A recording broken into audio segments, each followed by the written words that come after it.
All right, welcome. Thank you for joining us. Welcome to the Soscast, the sexiest financial podcast in the world. This is where finance meets romance. Ooh la la. We today are talking alpha talk. We're grunting out here. My name is Adam Sosnick. You can call me Soz. And as Nat and I always say, we have one reason that we do this show is for you men and even ladies out there. We want to see you get paid, laid, and do it your way. What more in life do you want than money, sex, and doing things you want to do in your life? I don't know. I think I just got canceled out there. Anyway, I always bring the best of the best people. I think they're going to basically serve up some games, some anecdotes, some things that you can take away. One thing is all I really ask for you to take away from each episode and be like, damn, they really taught me something here. Oh, wow, I didn't know that. So here's who I have on the panel today. Some serious alphas in the house and also some lovely females to kind of balance it all out with all this male masculinity alpha-isms going on here. So on my right, Nima Yamini, he's in the house. He's looking great. He's an entrepreneur. He's the private equity alpha king thought leader. He's in between Miami, Germany, worldwide. Thank you for being here. Thank you for having me. Did I summarize that okay? Yeah, thank you. Big fan. Okay, let's turn Nima up a little bit because we want to hear what he has to say. Put the mic closer. Yeah, we can get it. It's all good. Yeah, thank you for having me. Adam. All good. Thank you for being here, Nima. Big fan. To my left, another alpha. Okay, he's the Australian alpha. He's the Australian version of you, apparently. Author, kind of a big fan of Donald Trump, I would say. Massive fan. Massive fan? I don't want to put words in your mouth. Just came from Mar-a-Lago. Just came from Mar-a-Lago. All right. You were a appointee. You wrote a book that he had endorsed. What's that story? Yeah, so he endorsed 3 of my books. They call me the president's favorite author. I enjoy hanging out with him. He did appoint me to a board. I got a presidential appointment. So all of that's pretty good. Okay. Needless to say, he's in your corner. That's great. Nice. Speaking of lovely ladies, Brody is back in the house. Brody Meira, blogger, hospitality. Yeah, I work in hospitality. That's a nice way to say that I'm a bartender. But not just a bartender with thoughts, expressions, That's confidence, female loveliness. Thank you. And then, I don't know, is there anybody else on the panel that I should give a shout out to? Oh, maybe my co-host. When'd you get here? Natalia's in the house. Been here. You know, best reader in the business these days since we got her hooked on phonics. She's doing great. Her bath water is selling buy one, get one. We're going to do a Black Friday special for Thanksgiving. Nat, I told you we'd be very worried about this thing right here. It's okay. Nat, what are you expecting from today's episode? I'm expecting some bold statements. I'm expecting some strong opinions, and I'm expecting some great conversation. So I'm really excited. So if you guys haven't already, make sure you guys like, comment, and subscribe to the channel because we've got a lot of stuff that we're going to be talking about today, as well as upcoming events that we will be talking about a little bit later. And I see you guys in the chat, so I'll be reading the chat. And I'm ready to get this party started. Yeah, I would love to do some chats, some super chats today. Yes. I feel like we've got some very smart, accomplished men and women. Yes. And we want to answer your questions. So let's take some time out to answer some chats, weigh in on certain topics of the day. We do make a note tomorrow. We need to make some announcements on what we got going on in our life. Since Brody has already been here a few times and everybody already knows about Nat, since multiple people are sliding in the DMs, let's just focus on the gentleman for a second. Usually what we do here to get to know you guys, again, this is where finance and romance intersect. Let us know the following: your relationship status and how you make your money. Nima, you want to go first? Yeah, so I'm 42 years old. I live half the year in Germany because my wife is German. And we have a 5-month-old infant daughter. It's really the treasure in my life, greatest experience for me as a man. And outside of that, my primary source is actually real estate debt. It's something called hard money lending. People buy fixed flip homes. I act as a lead investor. I have a partner who's a lead investor, and raise capital for that, and we lend privately. That's it. Okay, so married, how long have you been married? It's going to be 4 years since I've met my woman, but we just got married. Okay, well, mazel tov, as we say. Yeah. And 4-month-old. Yeah, 5 month. 5-month-old. Yeah. Who's counting? Yeah. And real estate debt. Yeah. Okay, got it. Makes sense. Nick, in the house, same questions. Relationship status and how you making your money, other than all the books that Trump's endorsing. Soz single, happily single. I make my money speaking, writing, selling my body. No. But yeah, that's kind of it in a nutshell. Twitter's top alpha. Mm-hmm. So, yeah. Let's get into it. All right, Twitter's Top alpha. So, you know, there's 3 topics that we're going to cover today. By the way, any announcements you need to make for us today? Anything change in your life? Everything's the same. Everything's the same. So It's been a 1 week. 2 weeks. 2 weeks. 2 A lot of weeks. men might be pursuing at this point. But I really, the more and more that we do this show, I become obsessed with certain topics. And I started off being a money guy. That's where a lot of my focus was. Save your money, be smart with your money, invest your money, invest in yourself, just be good with your money. And a lot of things will evolve from that. Then I got into kind of the dating relationship sphere, understanding intersexual dynamics, how men and women operate, dating, red pill, blue pill, all the pills out there, popping pills. We know in South Beach there's pills galore. Yeah. So we got into the pill space. And what I've really come to terms with is that, you know, 90% of our audience is men. I'm growing as a man. I've been labeled a party boy for many years of my life. I'm trying to shed that moniker and become a real man. So some people say that living in South Beach, it takes you kind of 10 years after other men to grow up. I'm living proof of that. Yeah. But I'm going just deep into this concept of like really what it means to be a man, especially in today's society, because young men don't exactly have the influence or the role models or the leaders to sort of guide them in the right direction, some people may say. So I'm obsessed with this topic of being a man. And then the focal point of being a man is being the alpha man, right? So a lot of what we're going to be covering today is what it means to be an alpha. You've described yourself as an alpha, your words. You've proudly described yourself as being Twitter's top alpha, your words. So I feel like I've got a great panel to discuss this concept. So let me read this definition and we'll open it up for discussion. So an alpha male, right? A dominant, confident, and assertive man who takes charge in social and professional situations. The concept is obviously associated with social hierarchies in the animal kingdom, right, or animal behavior, where the alpha man is the leader of the group and has a priority access to resources and mates.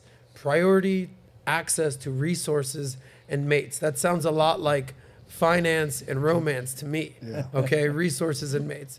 So I don't want to put words in your mouth. That's the definition right there.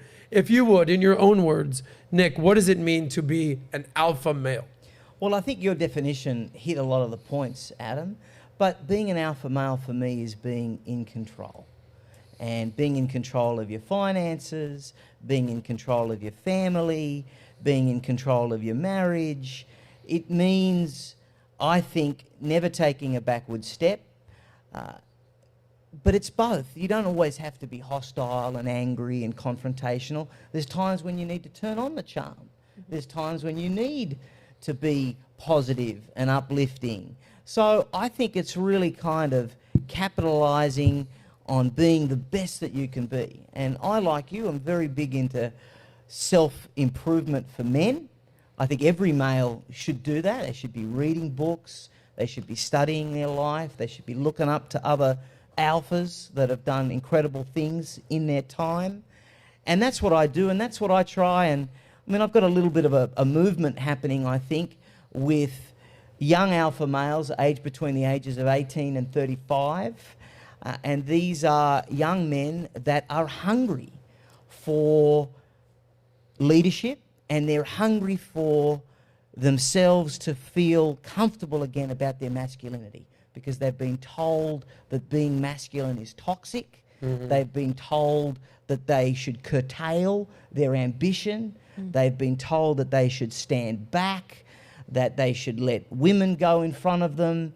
And I want to be a voice for every young man in America, because I think it's an extraordinarily difficult time to be a man in today's society because of feminists. Feminists have created angry women and feminine men.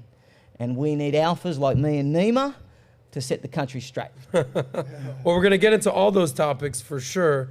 Nima, in your words, what does it mean to be an alpha male? I generally agree with Nick? Nick and the definition that you took. You know, one of the most alpha men I've ever met in my life, he was a Russian kid, about 5'8", much smaller than me. And, you know, in New York City, we did, we did Marine hand-to-hand combative training. And he looked like Eminem. He really looks like Eminem. And he's small, blonde, blue eyes. Grew up in Washington Heights, New York. And that's a Dominican neighborhood. If you're blonde with blue eyes in that neighborhood, that's like Eminem in 8 Mile, white, blonde, blue eyes. He is probably one of the most dangerous men I've ever met. And he was a Marine, and he taught MCAP in the Marine Corps martial arts. So I learned then that alpha is not, you don't have to be tall like me. You can be a short guy, skinny guy, and still be alpha. So I think for more than anything, anyone can be alpha. It's your mindset. And also the ability to not only be able to provide for yourself financially, but also be able to help your neighbor, help your community, help your synagogue, church, mosque, help someone that comes to you, not just your parents, but also your friends. I think, let alone be able to take care of yourself. If someone can build a business and they got 100 employees, that person is handling and providing for 100 employees. That's not even including his parents, his wife, his family-in-law, his parents-in-law, all of his friends. By the way, he hasn't even eaten yet. To me, how many people, there's degrees of alpha, you know? I remember when I never created a job, I've created over 60 jobs. Before I ever created one job, I only had to worry about myself. When I was a nightclub promoter in New York City, just like you in Miami, you know, I'd go get 4 or 5 models, bring them out to the nightclub. I didn't have anybody to worry about. If I didn't show up, if I took a vacation, no one really gave a shit. Now, if I don't deliver on a high level, people lose their jobs. People come to me and tell me their problems, financial problems. I'm responsible. If I don't feel well, I have to deliver. And I feel like there's various degrees of alpha. I think Patrick McDavid is alpha because, I mean, this guy is shouldering all these people. So Donald Trump is an alpha. I think I consider him, definitely. You know. So, yeah. Well said. So, from a female's perspective, because Deli, in a second, I want you to pull up that chart, the socio-sexual hierarchy, to kind of get to weigh in. But when you even hear men talk about, I'm an alpha, or he's not an alpha, and this guy is, and there's different levels of alpha, and there's different other classifications of men, beta, gamma, omega, sigma, Nat's favorite. Even when you hear men talk like this, is it a turn on to hear men talk like this, or is it kind of a turn off? From a woman's perspective, I think that all of us are naturally attracted to alphas based on all of your definitions of what it is to be an alpha. I know that I personally am very attracted to leaders, spiritual leaders, any kind of leaders, really. So from that perspective, yeah, absolutely, women are attracted to alpha males. The second you start talking about it, that's where I think for women we're like, ew, stop it, that's cringe. Especially with all the different terminologies that you have today, other than alpha, there's, like you said, sigma, beta, whatever other letters. So you're basically saying don't talk about it, be about it. Right. I think that stoicism is a very masculine quality, and talking about your level on the pyramid of how manly you are makes you seem insecure. And so I think from that perspective, that's why women sometimes make fun of it. I also think a lot of the people that are representative of alphas are kind of marring the term. The most prominent figures on social media that call themselves alpha males are not you guys, who are responsible for tons of people, like you said. They're, you know, kind of like adult little boys that have 16 girlfriends and are you know, telling guys that this is the best way to live. So. All right. Well, we're gonna definitely touch on that today. Yeah. But so Nick, you've made, there's a quote you said that alpha males don't have to be alpha; they just are. Like it's kind of like what I do understand what you're saying, and I appreciate it. It's like if I walked in the room, it's like, hey guys, my name's Adam Sosnick. I'm an alpha male. Just want to introduce myself. It's like, relax, buddy. Let the kind of room figure that out for yourselves. But at the same time, we are on a podcast. We are on social media. You kind of got to say it, you know, to kind of carve your niche. So what made you an alpha? Meaning, is this how you were raised? Is it nature versus nurture? Was it a father figure? Is it culture? Did it come after your first heartbreak? You know, how did you become alpha? Yeah, it's a good question. Look, so definitely I was born an alpha, I think, but I was nurtured that way too. I had an extraordinarily strong father. Discipline was very big for him. I went to practically a military school, an all-boys private Christian school where, you know, if your hair was not a certain length, you couldn't come to school. If your shoes were not polished, there were shoe polishing stations. Your shirt had to be either buttoned at the wrist or rolled clear of the elbow. So I grew up in a very masculine environment. I think it's fair to say Australia is definitely a more masculine environment than the United States of America in my experience. It's probably the only weakness, I think, in the US. What makes Australia more masculine than the US? I've thought a lot about it, Soz. It's more of a man's world down there. I mean, this is a female-led society and culture here in the US, without a doubt. If you go and have a look at everything, whether it's education, whether it's what is expected. I mean, we're talking now about, and all of this stuff comes from the US, we're talking about push presents, we're talking about baby moons, okay? We're talking about dressing up in pajamas every Christmas. These are things that men would not do were it not for the influence of women in the culture.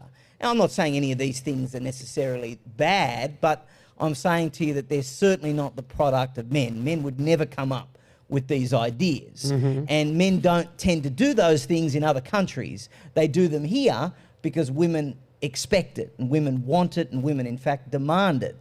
And so I think that's why, Brody, men like me and Nima, we like to identify as alpha.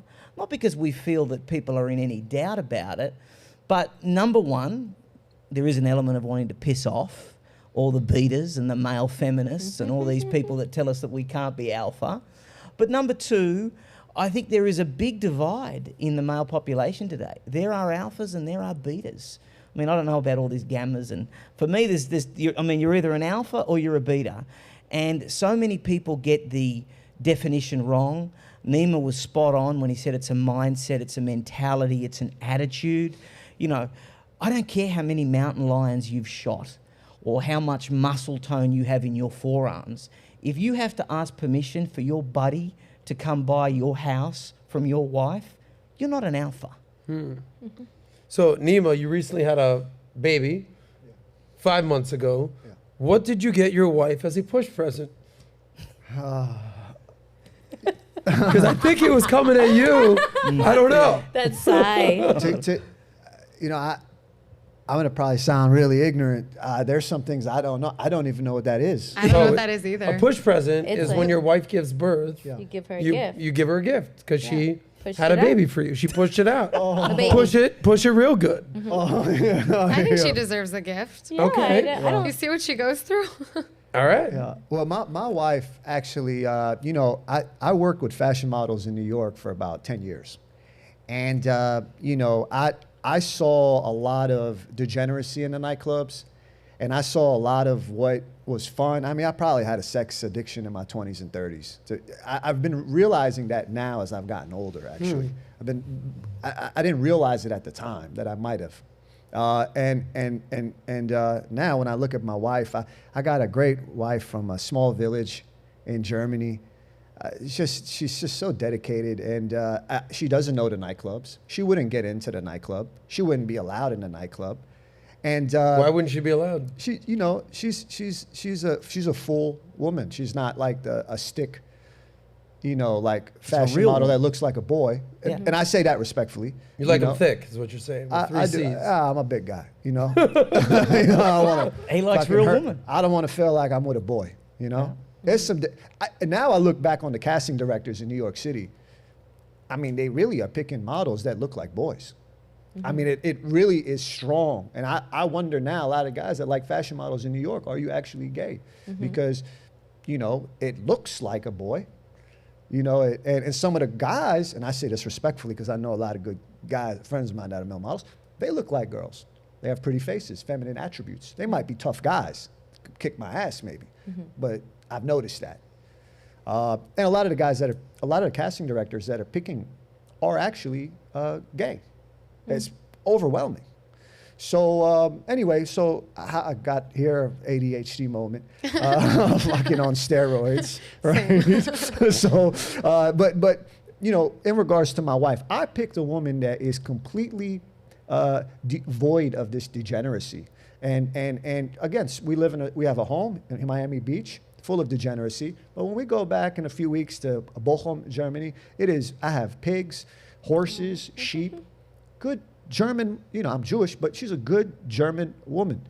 And a phenomenal, every time I see her, this morning I just watched her, you know, with my daughter, infant daughter, she was breastfeeding my daughter. I fall in love again, because there's such a dedication to her. She's nothing like the degeneracy you watch on TikTok, on Instagram. It's complete filth. It's destroying our entire country. CCP TikTok is destroying our country. It's really, it's the one app I refuse. It's the one app I refuse to let my daughter ever get on. Okay. It's poison. Well, but if your daughter's 5 months old, there's a good chance it'll be banned way hope. before that here in America. I hope so. You're big on TikTok. I know, and I still hope it'll get banned. And so that's a whole conversation, is that, Yeah. Thank you know, we've talked about what Pat did. We did a whole breakdown of what, you know, for those of you that don't know this, TikTok is owned by a company called ByteDance, which is essentially owned by the Chinese CCP. It's a fake company. Okay, exactly. It's a fake company. And they've been banned in India. They've been banned in a lot of our politicians in Congress. European Parliament. And because they collect data and they're indoctrinating our youth. And we talked about this with Andrew Schultz on the podcast. In America, they will show stupid dances, the bleach challenge, and just ridiculous videos disrespecting your family, your parents, just complete comedy. Whereas tomfoolery, as some would say. Whereas in China, they will show math, industriousness. They will show getting along with your family, being respectful. So the algorithms are basically here to break down the core of America, whereas in China it is used to build up and indoctrinate the youth in a good way, versus here in a negative way. But so you create content on TikTok, yet you still want it to be banned?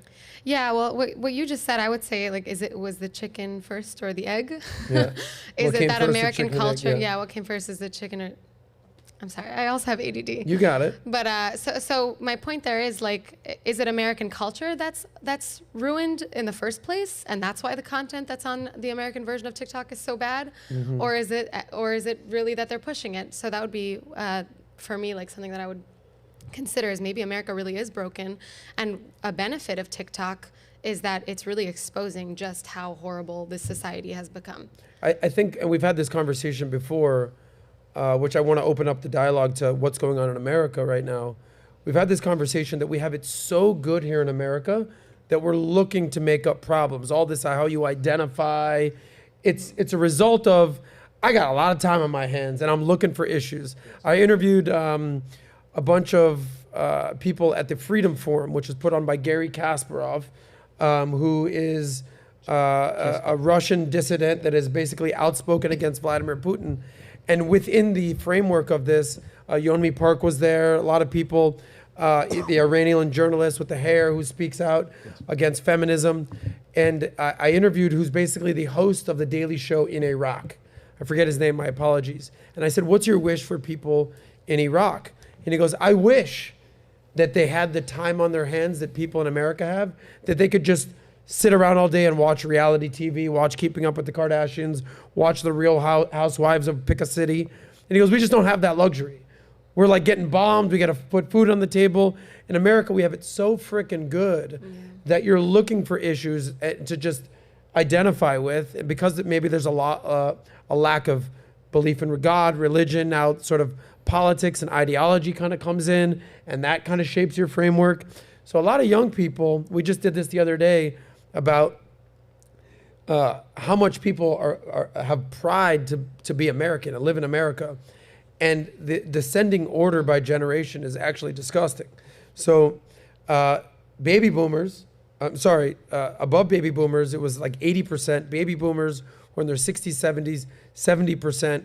Gen Xers, I think it was around 50, 60% as far as being having pride to live in America. Millennials, 40%. And then Gen Z, 25 and under, essentially our youth, 16% were proud to be American. So with all that being said, let me actually frame this question. You're Iranian, Middle Eastern, Israeli. You're a mutt from all parts of this type of the world. I'm American. Latina, I'm American. Australian, right? You've got a good global perspective. Nick, you've got a quote out there. You've immigrated to New York, to the United States in 2012. I want to say you've been here over a decade. You quote unquote love hot dogs, barbecue, football, pickup trucks, cheerleaders. Hell yeah, the U.S. flag. What don't Americans get about how good we have it here versus the rest of the world? What have you seen? Look, first of all, Soz, it's perfectly normal for somebody that has lived in one place their entire lives to not have that perspective, okay? It's only when, Nima and I were talking about this in the green room, it's only when you start to travel and you go to different places and you see how different other countries are, other cultures are. This is without doubt the greatest country in the history of the world. I wake up every day and I want to kiss the ground. The opportunities that are possible here, the culture that exists here. I came to this place because I'm madly in love with it. This is a very special, very unique place. The uniqueness stems from the founding documents, from the Constitution and the Declaration. I know this is not a political podcast, but I just thought I'd throw that in there. And I actually run a national organisation that teaches K-12 students about the greatness of America and the power of the American dream. And when I go and talk to young students, I tell them that the day that they were born in this country is the day that they won the lottery of life.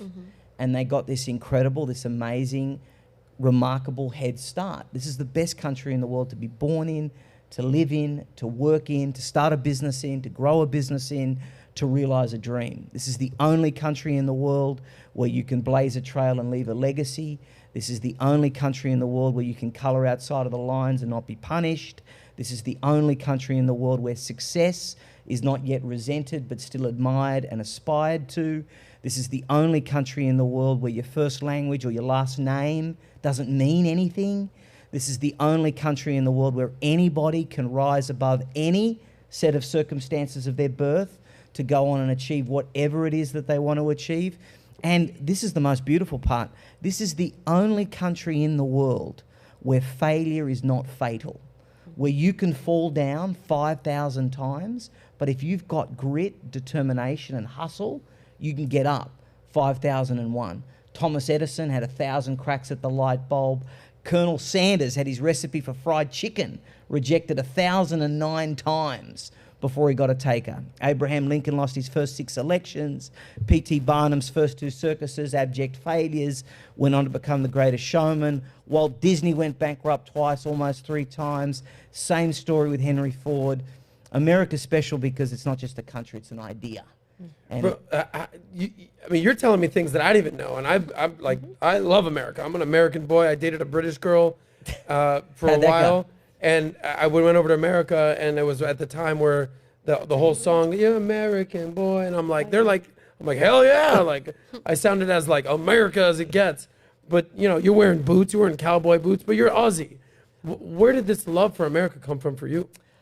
well, I always like to say, Soz, that I was an American trapped inside an Australian body for the first 30 years of So my it life. sounds like you're identifying as an American. Very much so. My pronouns are Al and Fa, though. Oh, there you go. And but no. And so look, I always had a fascination with the US. What a lot of people don't realise is that in Australia, like elsewhere in the world, 90% of what you consume on television. I grew up with the same sitcoms and the same movies that people my age, I'm 38 years old, people my age in the United States did. So, and I was always drawn to the colour, the excitement, the charisma. I mean, I loved shows like Beverly Hills Cop and Eddie Murphy, and then of course you had things like Full House and Who's the Boss back in the day, and all of those things I really enjoyed. And I was a guy that was entrepreneurial. I was a guy that liked to do things differently. I didn't want to conform, and I didn't want to sit down, shut up and bide my time. I wanted to do things the alpha way, which is to kind of go out there and live your best life where you are in control as much. And that is the most special thing about the US, that in this country more than any other, you get to write the script of your life. You're in the driver's seat of your own destiny. And that is priceless. This is a finance show. There's no money in the world that can match up to that. One more question for you on this concept. You know, as much as you love America and as prideful as you are to be here and knowing your history, you also, you know, sort of put it out there that America is more feminine than Australia. If there's anything you can say about Australia, is it a little bit more alpha of a country. What is that dynamic, and why are we so feminine, even though we have all these amazing qualities? Well, a slight correction or clarification there, Soz. It's not that Australia as a country is more alpha. It's that the culture within Australia among men is more alpha. I mean, for example, men tend to swear a lot more in Australia. Men tend to make off-colour jokes, and the humour is a little bit more bold, to use Natalya's adjective from earlier. So it's more of a boys going to Hooters kind of place, as opposed to here again, where I think men want to be like Australian men. They want to be doing the things that I'm talking about, but they've just been so neutered. I mean, they've just been so absolutely clamped down on. Every male instinct has been squelched. I mean, you've got men getting the snip and you've got women freezing their eggs. I mean, if that isn't a more perfect embodiment of what's going on in America and beyond, I can't think of one. Mm-hmm. Nima, you've got a good perspective. You live where throughout the year? Just Germany and Miami, or anywhere else? Yeah, well, there's for tax purposes, there's the 183-day rule. So permitted, I'm in Florida 183 days. My tax domicile here in Florida. You hear that, ladies and gentlemen? Tax purposes, Florida. Yeah, so because in Germany I was a New York City resident, but I would be redundant if I told you the incompetency of the New York City government. I mean, between let's say you make $100, $6 for city tax, state tax, $9 you're looking at now, plus federal tax. We're getting completely ripped off. So I came down to Florida right before COVID lockdown. Now you're seeing a bunch of PE, hedge fund guys come down here. But I came a little bit before that. But in Germany, our home's there. That's my home, and I spend about 5 months there out of the year. And it's a great place. But I want to say something because you triggered me a couple. You said a couple great points. Trigger in a good way? Or good way. No, good way. No, you got me triggered here, bro, and I loved it. In a good way. Like I was like, like a puppy. I was excited. Got it. Yeah. Trigger in a good way. Yeah, good way. My grandmother is Jewish. She married an Iranian man named Muhammad, who was a major general in the Iranian government, worked with the Shah. So in 1979, when there was an Islamic revolution in Iran, most of his friends were murdered, assassinated. He was also had an attempted assassination attempt, shot about 6-7 times by a guy that trained a 19-year-old. The soldiers got him. They were going to finish him. He had mercy on him. Turns out after the revolution, this guy becomes like a mayor in Iran. But he ended up getting his justice. He got assassinated himself. Anyway, long story short, my grandfather fled through Turkey. That house got bombed. Where my grandfather fled, had a Jewish wife named Muhammad. Came to the United States to be called the sand nigger, towelhead, camel jockey, all of the rhetoric you could think of. But you want to know what? After him getting called sand nigger, camel jockey, coming to this country, risking his life, and then what? For me to say, oh, fuck America. I could just go stay in Germany, have my kid go to school in Switzerland, multi-millionaire. I don't care. Let them all go kill themselves. No, I will never say that to the United States. This country, there was an American that accepted my grandfather, grandmother, and my parents. I was born here and I got that lottery. I will be with this country until it burns down. I'm sentimental about this place. Because my grandfather risked his life just to come here, just so I was born here. And it was an American. I don't know his name. His name could have been John Smith. He saved my grandfather's life against Iranian thugs that are still in the government right now, by the way, in Tehran, which is another subject. But these guys were going to butcher my grandfather. My grandfather was a good man. Never stole like a lot of the scumbags that came here. No offense to a lot of people I know. A lot of people came from Iran, they stole from the government. My grandfather never stole a dollar, a riyal, never. He died almost penniless, lost everything. They took everything from him. And then for what? For me to come, spit in this country's face?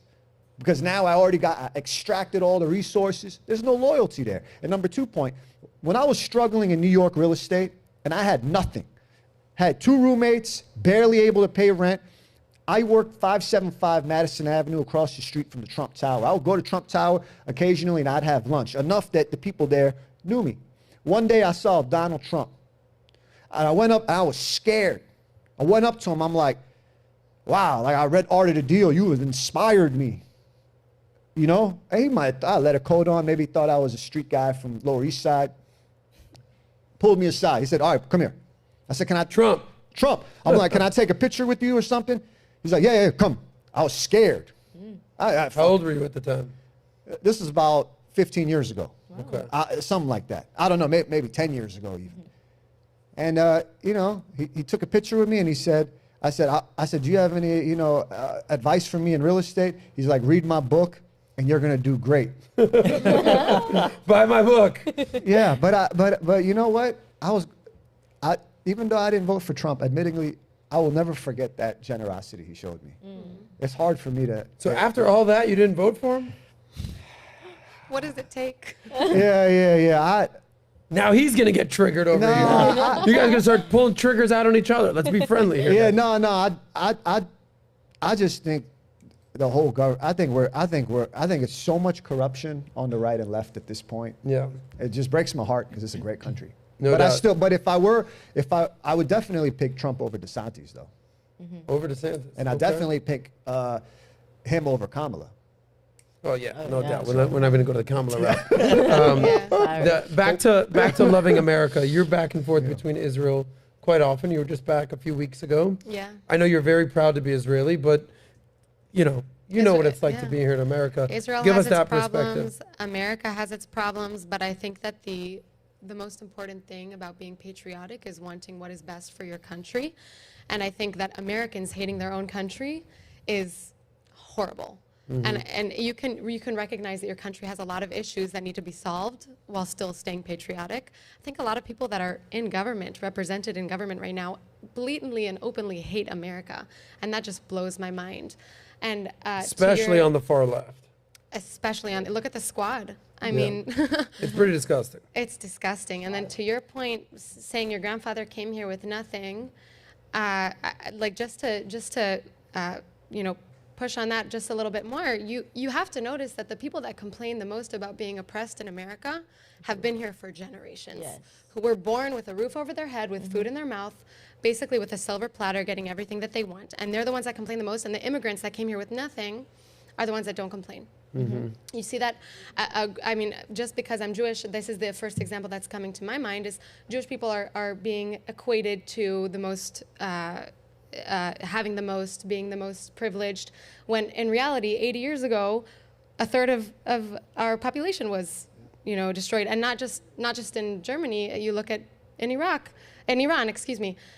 In Iran, you also had, massive ethnic cleansings, and they all came here and built a life for themselves. If they could do it with nothing, you can do it given an iPhone by the age of 11. I think you can handle it. Yeah. You'll be fine. We're on this topic of why we're so lucky to be here in America. Just to kind of put a button on this, you've told the story, Nat, about when you went to visit Honduras. Yes. Okay.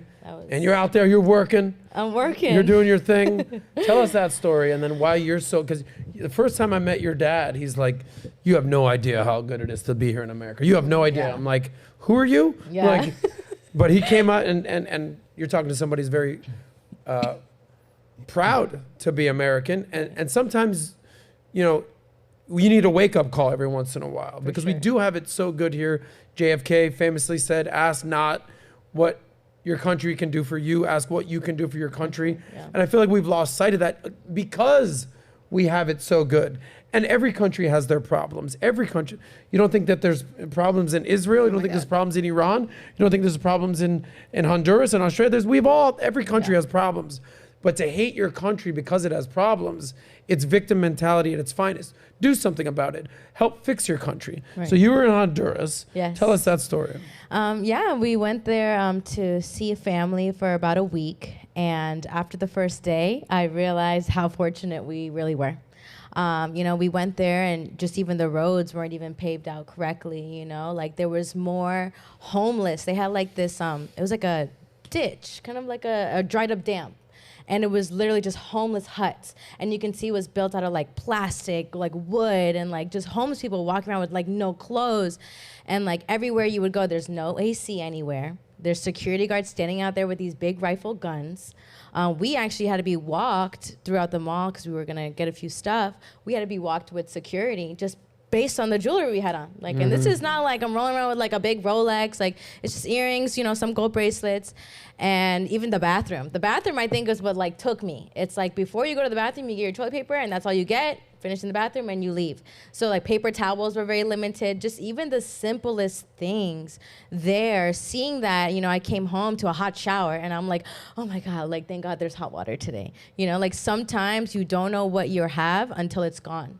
And I'll tell you, after that whole experience, a week full there was places that were beautiful. You could see the people there were so hardworking. You could see like the complaining level was like, I didn't see anybody like complain. Everybody was like happy that there was like tourists there, like come, bring money to our country, come, like, we'll serve you. Like they wanted to bring you inside the culture, but it's like to go from there and then to come here and just have the simplest thing is like just AC. I just was so taken back, and I think that whole trip really just changed my perspective, and it made me think twice before I would complain about the littlest things.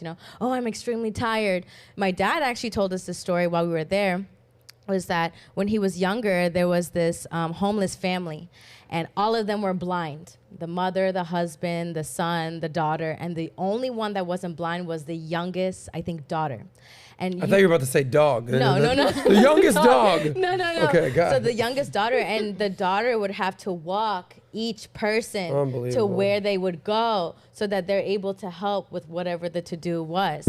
And just to see like the simple things of like, in order to navigate, you're using your youngest of young, children to help you do those things. So again, like, and I agree with you, Nick, like sometimes, you can't blame because they haven't seen what else is out there, but that's a challenge and something that I push people to do is travel. I think the best way to get experience in life is traveling. You get culture, you get experience, you get to see the world, you get to see what you have, what you don't have, what you like, what you don't like. And I think that in itself is a lesson that I encourage people to do, is to travel. But yeah, the Honduras, that was a big eye-opening experience. So you're not moving back to Honduras anytime soon? I am not. I love me you're staying to here. be in America, and you're not going back to Iran anytime soon.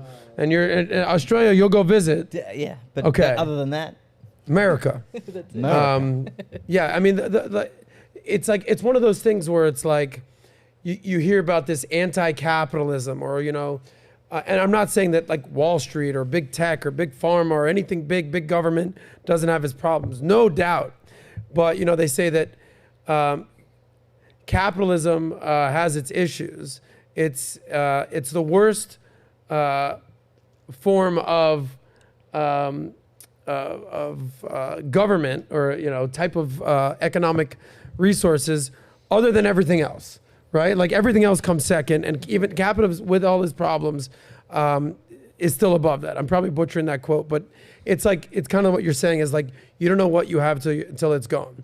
And if you're not happy with capitalism, which is the foundation, the bedrock of America, along with democracy, representative democracy, go to a socialist country, go to a communist country, go to the CCP, and let me know how that works out for you. Born and raised in Miami, there was people swimming from Cuba to Miami. No one from Miami was swimming to Cuba. No one was building rafts to move to Cuba. Everyone was coming here. So a little context, a little perspective. I would love to pitch a reality show where they take like TikTokers and like put them in a socialist country. I would love to see like that. make them like like dig up potatoes from the Yeah. fields. Yeah, what it's like to live. Never gonna It's like happen. that. Deli, if you would, I want to go back to this concept again of being an alpha.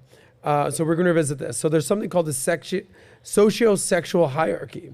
And so there's two charts. Let's start with this one. So I know you said that there's alphas and there's betas, but there's actually a whole gamut here to talk about. So there's the alpha, the beta, the delta, the gamma, and the omega. Obviously, the lower you are on this list, the lower your socio-sexual prowess. Now, there is something called the sigma. This is Nat's kind of guy. The sigma and alpha are equal. The sigma male sits outside of the hierarchy by its own choice. It's sort of like a lone wolf, like a badass lone wolf. He ain't trying to kick it with anybody. And but he's, as I guess, equal to alpha. Now, Deli, there's one more that kind of goes into specific detail on each of those. Did you get that one? Boom. Now, I can't really see this. Nat, I don't know if you're able to see that I can. on your end. Yes. Okay. So alphas are what? Alphas are confident, dominant, charismatic, and natural leaders and highly attractive to women. Alphas are extroverts and highly successful in their, I can't read that word, careers. They thrive on challenges. Your reading is getting amazing. Okay, Thank go you. down the list here. They like Sigma, colors. beta, Really keep hard to going. read. Okay. Too. Yeah, it's like highlighted. Yeah. Sigma, these are my favorites. The introverted alpha. Sigmas are confident lone wolves who do not seek social attention. Immensely confident and highly attractive to women as they are mysterious and charismatic. Then we have our betas, followers of the alpha. Beta play safe and avoid risks. They lack self-esteem and confidence. Betas worship women and blindly obey orders. They are reserved and idealistic. Don't Okay, laugh, pause Nick. for a second. Don't laugh, Nick. So there's 6 categories here, right? Yes. And we went to the third one, which is beta, which is fair to say alpha, alpha, alpha. Okay, I'm not. How do they describe a sigma? Like lone wolf and Mysterious, shy and lone wolf, mysterious? yes. Not me. You pretty much know where the fuck I stand. So same with these guys here. But we do know those sigma guys you're talking about. Yes. Betas, they're kind of the followers of the alpha. Now it would seem that is the low end of the totem pole, but it is not. Deli, let's go back to the rest of the list. So then you have the delta. So then go ahead. Delta is an average normal guy. They are hard workers who lack drive and ambition and struggle with attracting women. They are society's work drones who don't believe in self-improvement. And then the last one, Deli, if you can scroll. There's up. 2 more. Oh, 2 more. It Sorry. doesn't stop there. Sorry. Jeez. Okay, then we have our gammas. They are unattractive, bitter, and introspective. Confused with their hierarchy, they fail to follow social rules, unsuccessful in attracting women, and tend to be obsessive lovers, stalkers, and narcissists. Then we have our omega, which is the polar opposite of an alpha. Omegas are social outcasts, mostly nerds. They are needy, clingy, and avoided by everyone. Being undesirable and damaged, these social rejects fail to attract women. Yikes. So for you Yikes. omegas out there, I mean, good luck. I doubt that we have any people like that watching this show, because those people are probably on their Twitch video games just complaining, black pill, just have no relations with women or with society for that matter. So for those of you that are not watching the show, best of luck in life. Here's my question. We've kind of run through this social sexual hierarchy. And I know you've said that, alpha males don't have to be alpha, they just are. But here's my question. If you would bring up that socio-sexual hierarchy, I do believe in self-improvement. I do believe that maybe, you were born, nature versus nurture, you were sort of said, I was kind of born this way, right? The other one does, if you would. Or keep it on that one, that's fine. Let's say you're a beta. Let's say you're a delta. But you work hard, you get your shit together. You look in the mirror and you say, hey bro, I gotta be better. I do believe that you can improve. Now, do you A, believe that? And B, what are some of the steps that a sort of middle type person on the totem pole, what can they do to reach alpha status of being the man? I definitely believe it, Soz. So I'm on Cameo, and if I may say so myself, I'm fairly popular. And I get all of these requests from people saying, my buddy is a beta and he needs your advice on how to become an alpha. And there's usually a variation of that. Or my buddy's getting married, we've got the bachelor party this weekend, and we're worried he's going to become a beta. Can you give him some pearls of wisdom? So Soz, 100,000%, you certainly can become an alpha. If you're a beta right now, don't despair. If you put in the work, you can get there. And that's why people like Andrew Tate and stuff have been so successful and so impactful and effective, because there are men out there that look at it and say, you know what, I want to be like that. That resonates with me. I'm not like that for whatever reason, but I want to change. So I think that young men, any age, they need to embrace the masculine. God, guns, golf, guys, hang out with other alpha males. A lot of G's. Girls. Grandmas. Good-looking girls. Good-looking grandmas. Good-looking grandmas. Fuck We can go with all of those. But, iron sharpens iron. Yeah. Alphas like the company of other alphas. And if we can get men to not be so feminine, I mean, it's so appalling. So often I go into these public schools, and there's these 16, 17-year-old boys that'll come up to me and ask for a photograph. And I mean, I like I said, I'm 38, so I only finished high school 20 years ago. But I tell you what, I mean, the 16 and 17-year-olds of today, boys, they are nothing like my friends were at high school. I don't know, Nima, if you've experienced the same thing. These guys are effeminate. Their mannerisms, their presence, their handshake, all of it. And it's because of the way that society has shaped them. I mean, to give you an idea, so a couple of quick stories here. I was on a first-class cabin on a flight going from Dallas to Los Angeles. And I was actually traveling with my mother. And I had a guy, she was on one aisle seat and I was opposite on the aisle seat. And there's a couple that came in, a young man who was about my age, maybe mid-30s at the time.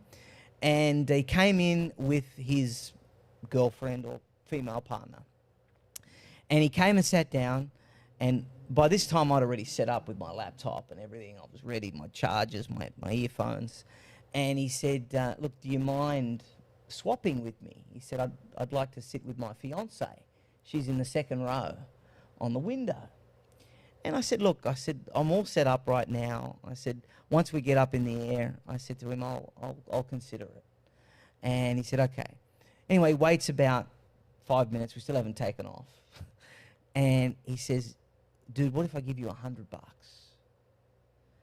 And I said, I don't want your money, I said to him. And he said, I'm taking your woman. That's what's happening. Wrong story. Oh, my bad. I really want to sit with my fiance. Yeah. He said to me. And anyway, and I said, no. Anyway, then 5 minutes later, he comes back, he says, how about $500? And I said, dude, I'm not moving and I don't want your money, but I've got to ask you. I said to him, when I have been in a long-term relationship, I couldn't wait to have 2 hours spare time on a flight. This is a quick flight, right? Dallas to LA. I couldn't wait to have a bit of time to myself, away from my girlfriend or what. I mean, that's normal.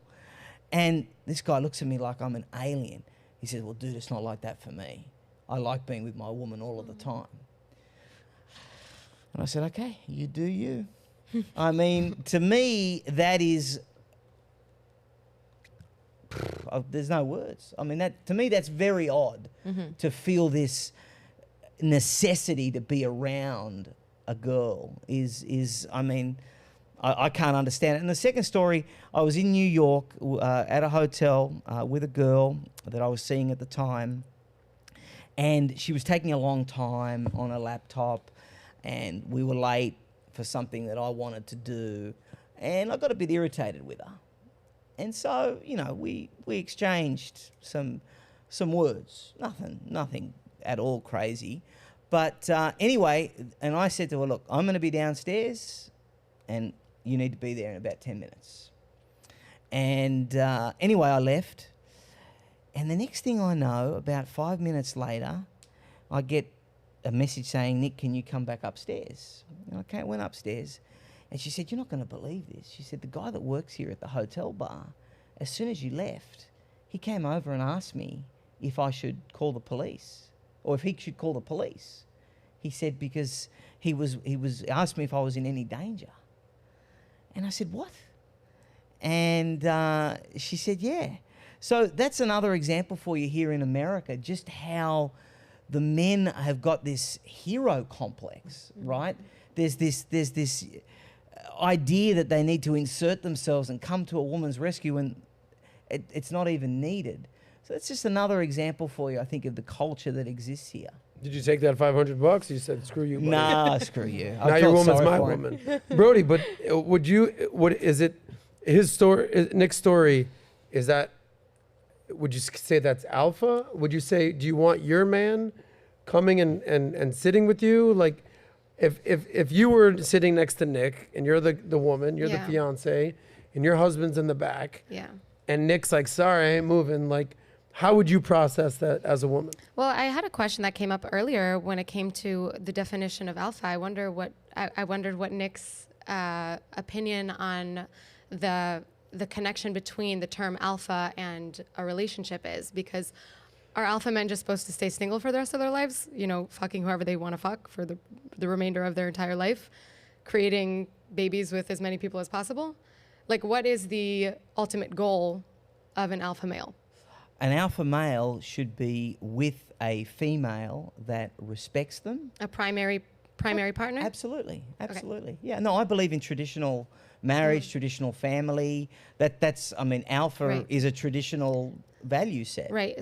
So again, like I said, I don't mind alpha values. What I see in the world of people who define themselves as alpha males oftentimes is people who have thrown out of the window the traditional values that are what humanity is all about, which is creating loving relationships with your partner, raising, protecting, being present for your children, and providing for your wife and for your family. So that's where it did bug me a little bit that you said you found that to be a very beta behavior to stand up and ask someone to sit next to your wife, and spending time with your wife you think is a beta behavior, because I think that sending that message to young men makes them a little bit have a little bit of animosity towards women. Not at all. Seeing women as like that's why I wanted to hear a little bit more about that, because it sounded to me a little bit like you think it's very beta behavior to want to sit with your Brody, wife. If I was what a pussy. If I was with you, I'd never leave your side. Oh yeah, stop it, Brody. And I knew that there was chemistry at the moment. You saw me in the green room, but no, look. Is it hot in here? I listen. It was all over your face. You're only human, but no, listen. Honestly, I mean, the point that I'm making is that I want men to be men. And I don't think if you're with your partner all of the time, and then there is a 2-hour flight where you have not been able to get seats together, I think it strikes me as unhealthy that you would feel the need to 24 hours of the day. I mean, every good relationship requires space. The female requires her space, the male requires her space. And so, to me, it struck me as very unhealthy, very insecure. this, and I see this a lot with the young men that I'm trying to teach. I see it a lot that they feel this need that they can't let their woman down. That Yeah. they, you know, and that's unhealthy. Yeah, I see that. I wanted to also make an observation when we were reading the different definitions of the terminology of like alpha, Socio-sexual beta, hierarchy, yeah. whatever. And I think it was gamma, the second before last. I could see that very, very easily being confused with alpha, just based on the most prominent alpha figures. Pull that up, Yeah. Deli, if you would. If you want, we can read it out again. But like, Scroll down. yeah. Picture. I want you, before you read this, picture all of the most prominent alpha males on social media. So Andrew Tate, Fresh and Fit, all these guys, and then, do you want me to read it out? Go ahead. Yeah. Oh no, I can't. Now that I said that, maybe except for the first line. Okay. Now I feel terrible. But But hold on, read that because you're kind of calling them out. So So I don't want to necessarily, I wouldn't necessarily say unattractive, because that I feel like I don't like commenting on people's looks as much, but bitter and introspective, confused with the hierarchy, they fail to follow social rules, unsuccessful in attracting women. And when I say unsuccessful in attracting women, I mean a long-term loving partnership. I don't mean just sleeping with women, because I think that in this day and age in Miami, you can do that very easily. And they tend to be obsessive lovers, stalkers, and narcissists. So I think that, for example, keeping your woman inside, not letting her out of the house, forcing her to work for you, all of these are behaviors of what I would say is and just based on, this is the first time I've ever seen that definition read out, and the first thing that I thought was like, interesting that the alpha males that I have heard of on social media are displaying all of those behaviors.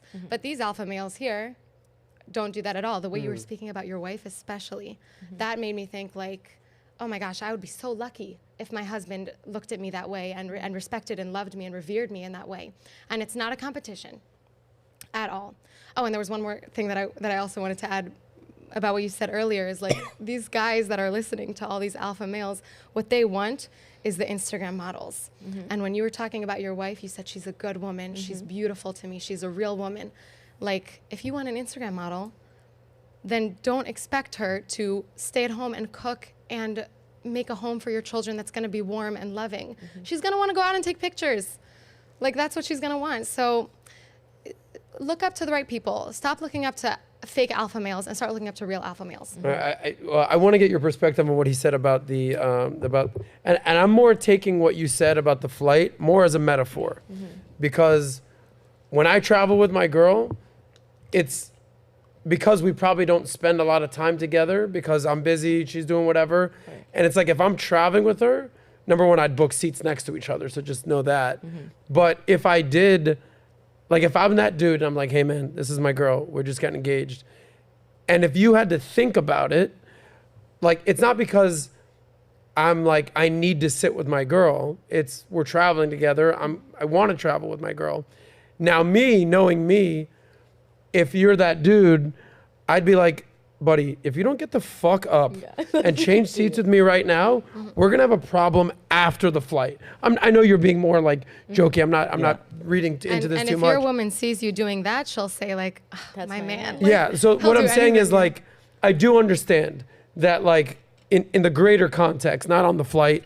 Yes, you need to like carve your own path. You can't be like attached to the hip to your wife. You need to have your own space. You need to set boundaries. All that and then some. But on a plane, like, you know, you're on a fucking plane. Yeah. Like, so I mean, how would you do it if your wife was sitting there next to some dude? Would you be like, yo, buddy, like, Yeah, you I know, either give you the money, you're either moving, or I'm gonna have to move you myself. yeah, you know, just if I may, he made a comment about feminine men, and it's interesting because so many guys ask me about, you know, they say, Nima, how can I have respect?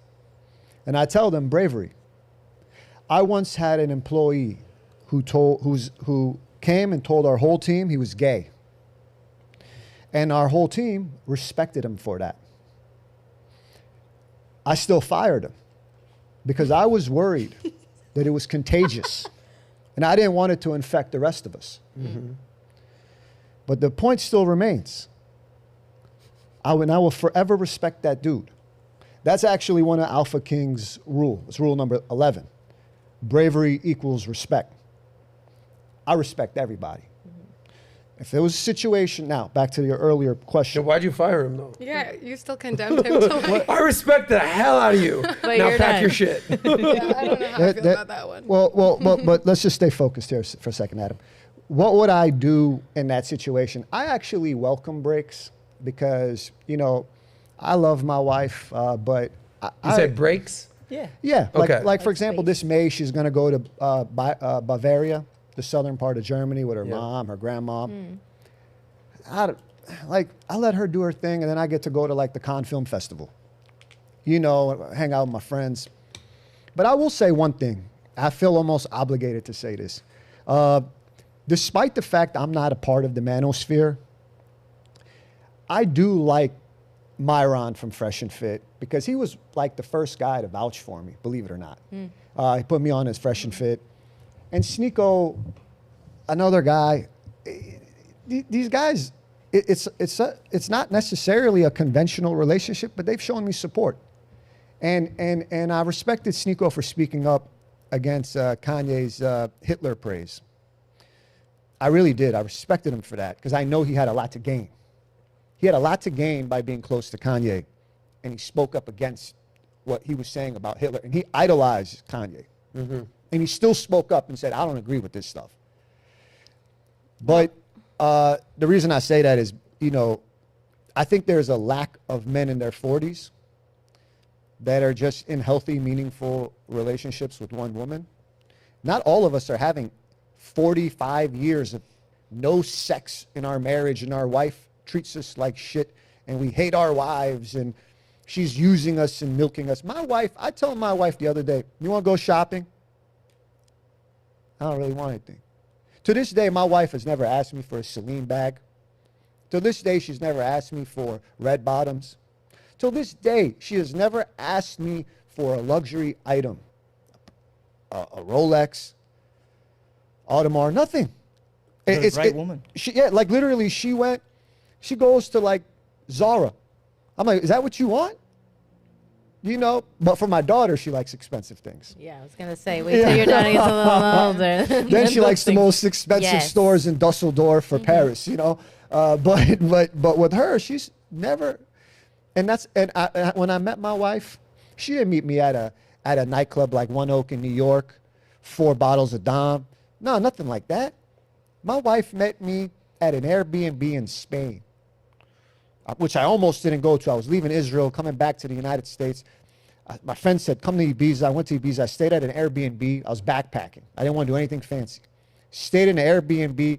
The host told me, 2 of those, there's a room with 2 German girls. I almost didn't go. She was a crazy, excuse my language, crazy bitch. She was screaming at me while I was late to the Airbnb. I said, the flight's fucking delayed, you know? But anyway, I went to it. I'm happy I did.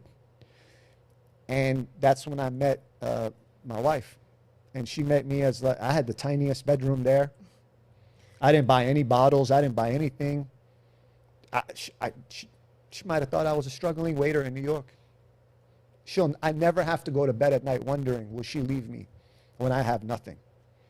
Because she met me when she thought I had nothing. And they're the best conditions to meet the right girl. Was that intentional that you kind of... Adam, I'm so happy. That's a great question. If you're showing off that you drive a luxury car, you got a fancy watch, all of this stuff, you are attracting the wrong woman to you. Mm-hmm. If I can't get a woman based on, now I understand a woman's need. Hey, you know what? The guy's not working at McDonald's. I get it. And I respect the man that cleans the floor at McDonald's and the toilet. My grandma worked at a Roy Rogers after my grandfather lost everything. Cleaned toilets. I respect the people that do that. You know, now she passed away. She was the most important person in my life. But the point remains. I will say this. If you're showing off how much, outside of, let's say, 100,000 in most cities, if you're showing off that you're making $6 million, that's too much. 100,000 is enough because it shows you have enough for food, clothing, and shelter. If you have to show off your car, your watch, taking her to an expensive restaurant, bro, that's like you're showing you don't have enough confidence to get her. I want the woman that will be with me if I work as a bartender. fuck it. I'll take the best I can get. What's wrong with bartending? No, but I'm just saying. No, as a man. Yeah, yeah. As a man. My wife's a teacher. And You're saying that you want a woman to respect you and appreciate you for who you are, not what you do or what you have or any of the luxuries that you can provide. She's either into you or not the watch, not the car, not the house, not the all the sort of the glitz I think and glamour it's that come like with this. when they say like there's a gap to what income actually brings happiness. You know, the question of like, does money buy happiness? Yeah. I think they say after like 150,000 a year, or was it 50,000? I don't remember. But anyways, 75,000. 75,000. Thank you. 75, yeah. I was right in the middle. So I think that to your point, like I think also for women, we don't need someone to have a Lambo. We just need someone to prove that he's a hard worker and that he'll, no matter what, he'll get up in the morning and work and bring home the bacon, as they say. So Adam, one more thing here.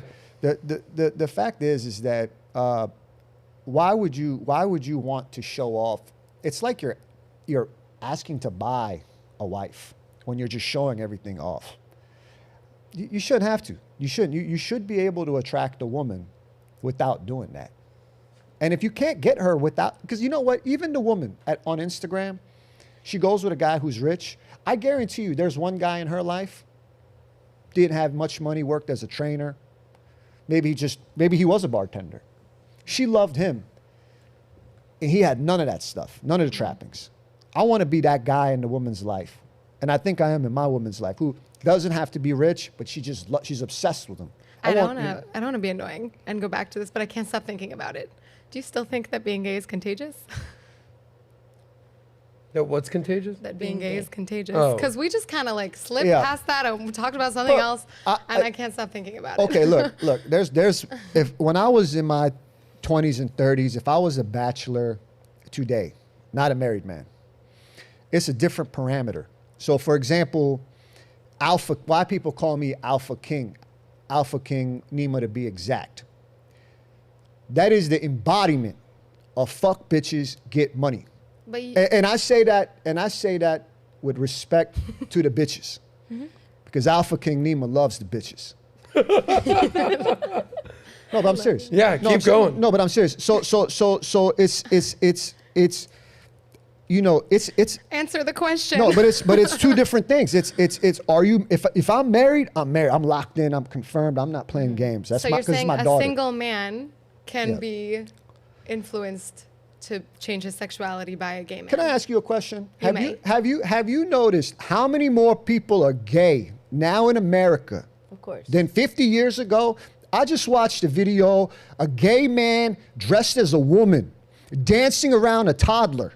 I don't think it's fair to put drag queens and just No, I do. regular Joe That's a Schmo part- gay people in the same boat. Like I think it's reflecting badly on the Put it like this. average gay man. Well, TikTok is a great example. They basically have a gay. I think he's gay. I heard a rumor that he might be a transvestite. Kuduzi, well known, head of marketing. Like he's one of the guys that helps curate the TikTok FYP. Anybody can find him on Twitter. Kuduzi. You can look at his pictures. Flaming, by all objectively speaking, flaming gay, possibly trans. He invites Drew Buffalo. You know Drew Buffalo? Drew Buffalo, toxic feminist queen, promotes her account, which now we find out are heated accounts, Adam. Heated accounts. What's heated account mean? That heated account is a TikTok employee, which as we know is a fake company. It's actually controlled by the Chinese Communist Party. Xi Jinping, Xiao Zhu, the CEO of CCP TikTok, has pledged allegiance to the Chinese Communist Party, which is a fake company controlled by the Chinese Communist. It literally is controlled by the Chinese Communist Party. You can't gaslight me. All right? It's a fake company. Now, Xiao Zhu has pledged allegiance to the Chinese Communist Party flag. They put their vile hate towards the United States with a possible trans, Kuduzi, definitely a homosexual. And then he puts Drew Buffalo to make fun of men for being short, fat, and bold. I got banned over 780,000 followers on that filth app because I spoke up about the Chinese Communist Party and Drew Buffalo and the relationship with Kuduzi. This guy Kuduzi invited Drew Buffalo to come to a TikTok event and talk about culture on the app. Of course it's outrageous. I just think that lumping in the people that you're talking about, who I think are radical examples of woke culture and left wing, and with just regular gay people, or even especially conservative gay people, I think that for those people who are on the same side of the political aisle as we are, it alienates them. We'll put it like this. After I fired that gay employee because I was worried about it being contagious and infecting the rest of us, did you notice that 6 months later, not one guy was gay on our team? Coincidence? So one thing that comes to mind when you say But that what is does that that mean? correlation does not equal causation. And a lot of people make assumptions very easily. It could also be that none of your team was gay. I don't know. But you can't. It worked in our case. Nima, you don't think that being gay is contagious? I don't Like, know. I'll give you an example. I wouldn't say contagious, but Just look at our I rate. think if it is around people who maybe are questioning their sexuality, Oh, okay, maybe it's a that's little all. bit more welcome. You're like, oh, well, he's gay, so like I can like breathe a little. Like, for those people who are gay and they want to hide it, you meet someone who is, you're like, okay, like Yeah. I'm going to cling to you. And so maybe that's where you kind of came in and said, look, I'm going to cut that out. I don't want to have any distraction. Like maybe that was just like because I think think about if- it, like Well, I thi- business I- should I- not have to do with like you being gay or you being straight, or like business is business. And If you're an alpha male, mixing- you should be able to be around women, around men, around gay men, without it challenging your Well, sexuality. I'll say this. I think there's Correct. two different schools of thought here. It's because Bill Maher did an amazing story on this, I don't know, 6 months ago, about how America's getting gayer and gayer and gayer and gayer. Yeah. And by the time that we're in 2050, we're all going to be gay. Yeah, la, la, la, la, la. But, Mommy. and he's right. so I'll give you Not two me. different perspectives. Not here. me. Me neither. I'll give you two different perspectives. So some would say, well, people didn't feel comfortable or free to express their sexuality 20, 50, 100 years ago. So of course, that's becoming more the norm now because they're just expressing themselves. Cool, got it. Then, kind of like what we talked about in America, we have it so freaking good here that you have something that you need to complain about, that like even if you're not gay and it's kind of cool to be gay, you'd be like, maybe I'm gay a little bit. I don't know. I think Kinda I cool. think you're talking So about gender politics. Well, I think that there's that dynamic right there. Here's what I will say. Like, born and raised in Miami, I've been around gay people partying. 100% of the people I've had sex with are women. So I've been to gay clubs. Never once was it even like an option. Not my thing. Meaning, I don't think that it's contagious. Like, if you're a dude and you're into chicks, bro, if there's chicks at a gay club, I'm not saying I go there all the time. I've been like 2 or 3 times. Dude, be a straight guy in a gay club. There's going to be girls there. Pick of the litter. Yeah. Like, you get any chick you want there because they're like, oh my God, this one straight guy he's going to hang out with. So I don't think it's contagious. At the same time, I think the as far as sexuality, contagious, but the mindset of like, yeah, it's okay.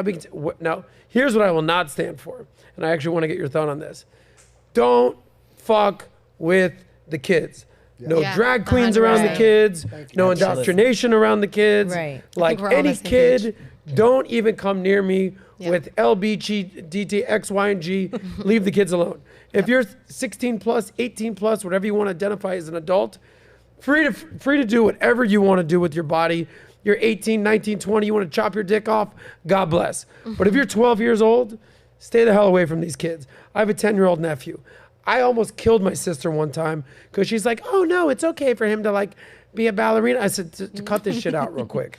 Okay, I don't play this game. I know you have strong opinions about this. I think you've said something about only bad parents take their kids to a drag queen show. Absolutely, What are your thoughts? absolutely. No, look, and I'm boycotting Pizza Hut, and I think every single person watching this should boycott Pizza Hut because of what they have been doing with the drag shows and kids. Well, I'm not familiar with what they're doing. Yeah. Well, they're giving free pizza to events that host these drag queens.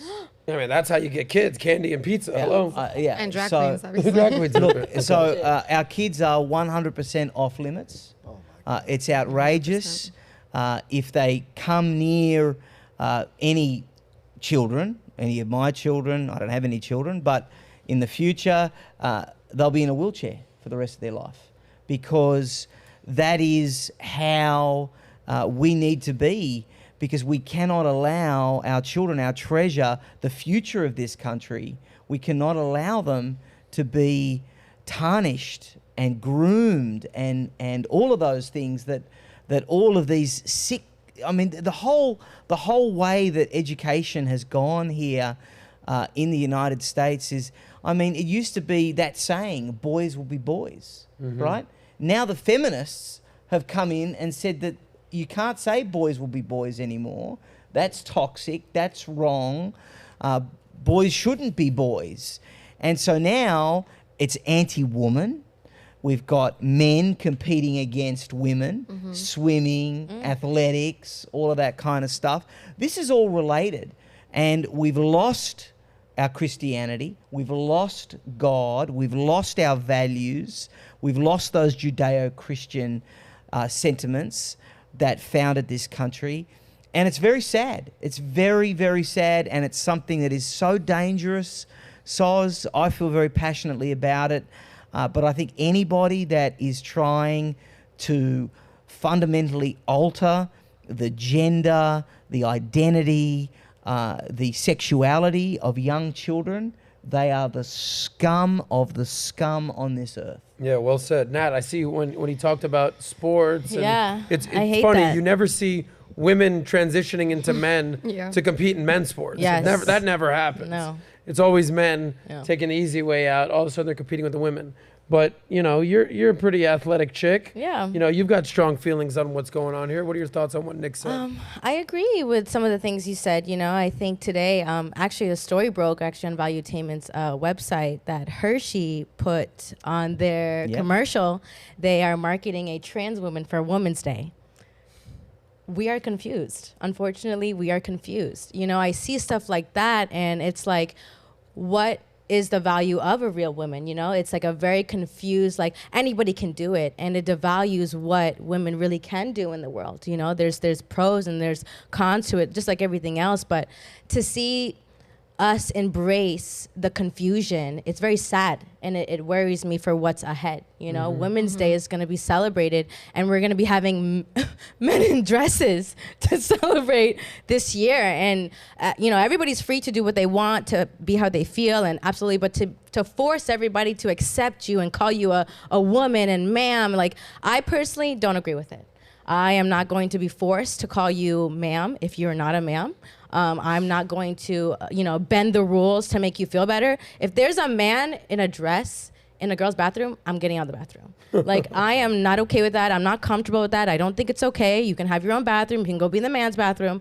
But, like, I also feel very passionate about that because, you know, we come from a place where, like, you know, women, we're out in the world, and yes, the promiscuity has raised so much. So, like, by default, men are like trying to get at these women. And then it's like, are you dressed up like this and trying to be around women so you can be near us? And like, there's so many things that go through your mind, and it worries me because it's like you're influencing other people around. People who are unsure of their identity, and as you grow up, you are unsure of your identity. So when you see different things, like, oh, maybe I'm that, maybe I'm this, oh, I kind of like that, like, it's embracing that confusion, and it's very scary. And that's why I think today it's very important that we have strong men leading the world. We have, you know, beautiful feminine women influencing the women out there and encouraging, you know, like, you to go through your process and find your identity. But to embrace a trans woman on this Hershey commercial, like, I read it, the article, and I was like, I just couldn't even like imagine that. In the sports, it's like, why am I competing with a man whose shoulders are this much wider, they're this much taller, and then I have to sit here and compete with them because, you know, they've got long hair and they've got more oppression points than you do. Yes. Yeah. So it's very sad. I don't agree with it. You know, you're more than welcome to do what you want to do with your life and your body, but I personally am not going to conform to whatever you feel like you want to be that day. Well, ladies and gentlemen, I didn't know that we had Dr. Jordan Peterson on the panel. Shout out to Natalya, aka Jordan Peterson, on the panel today. By the way, we've got a little less than 45 minutes left. Appreciate you guys being with us. A couple more topics that we're going to go through today with our great panel.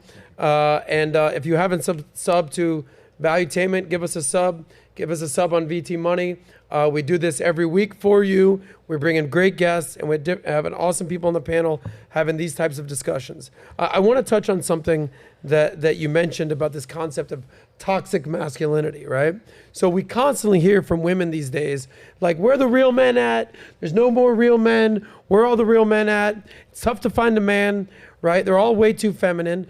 But at the same time, we hear this, young men are being bombarded with this toxic masculinity label, Andrew Tate being the sort of the poster child of this movement. So I'm wondering, what can men do to shed this toxic label?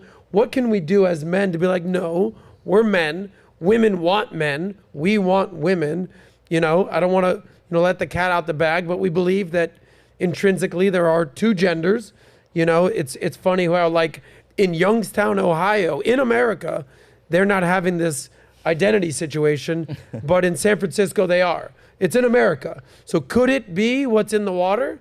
I don't know. But what can we do as a society for men to basically say, no, there's good men and bad men. There's good women and bad women. There's good people and bad people. There aren't toxic masculine men. And, this label is not helping men. What can we do as alpha men, as real men, to shed this label? What do you think? Well, first, I want to be really clear to the young men that are watching. I don't stand by, which I think is one of the biggest media mainstream lies, which is that being gay is not contagious. And I'll give you a great example. I have a friend, I'm not going to say his name. He went to a gay club by accident, met a guy, then he got infected. I love how you say, like, infection. No, but look at look at how contagious this is spreading in the United States when you look at the rates of LGBT. It was just in Wall Street Journal. It's you've been lied to think that it's not contagious. That's it. I really want to get that off my chest, because that's one of the biggest lies. And these young kids are confused, Adam. And you know what? Well, one more thing. If Patrick David's name was Patricia or Patty, and he wore a little dress, he'd have 15 million subscribers. They hate men like that in their 40s. A fucking man. Says what he feels, does it his way. I respect him because he probably put a lot of his own capital behind this. You can't cancel him. He's already successful. He can do what he wants. He can say, yo, I got Adam. I like how Adam talks. I don't care. I'm going to back it. I'm going to steamroll it. Elon Musk. Look at how many people lied that Donald Trump, when Donald Trump said, they're suppressing me. New York Times, Washington Post, laugh at him. You stupid redneck, basically, conspiracy theorist, mega. Then guess what Elon Musk proved 2 months ago, Adam? That it happened. With the Twitter files, yeah. Mm-hmm. Well, it's really interesting. I think they call him the first gentleman or the second gentleman, but the husband of Kamala came out, gave a big speech yesterday about how masculinity is toxic and all of this kind of stuff. He said this? He said this. Yeah. This was reported. Gave a big speech. Unbelievable. And Deli, see if you can Google that Kamala Harris husband speech, toxic masculinity. Pull that up. Yeah, and there was. I definitely saw a Breitbart article on it. And so this is a very common thing that the left have latched onto, that masculinity is bad, masculinity is toxic. How do we change the PR? I think that's the question. Mm-hmm. And, it's going to require effort on all the parties. It's going to require effort from men. It's going to require effort from women, probably require effort from all the other 57 different genders. But men have to be unapologetic. Okay, men have to be men. The past is male. I believe the future is going to be male. And men should not take a backward step. It's going to require women, I think, to acknowledge that there are good men, that men should be respected, that men's efforts should be valued. And if we can get all of those parties working together, then we can maybe start to fight back. But the elites, the politically correct mob, the woke advocates, the cancel culturists, they're always going to have a problem with alphas because they can't control alphas. Alphas are dangerous to them. Alphas are the scar on their Mona Lisa. Much like America is a scar, I think, for the left's Mona Lisa, for how the world looks.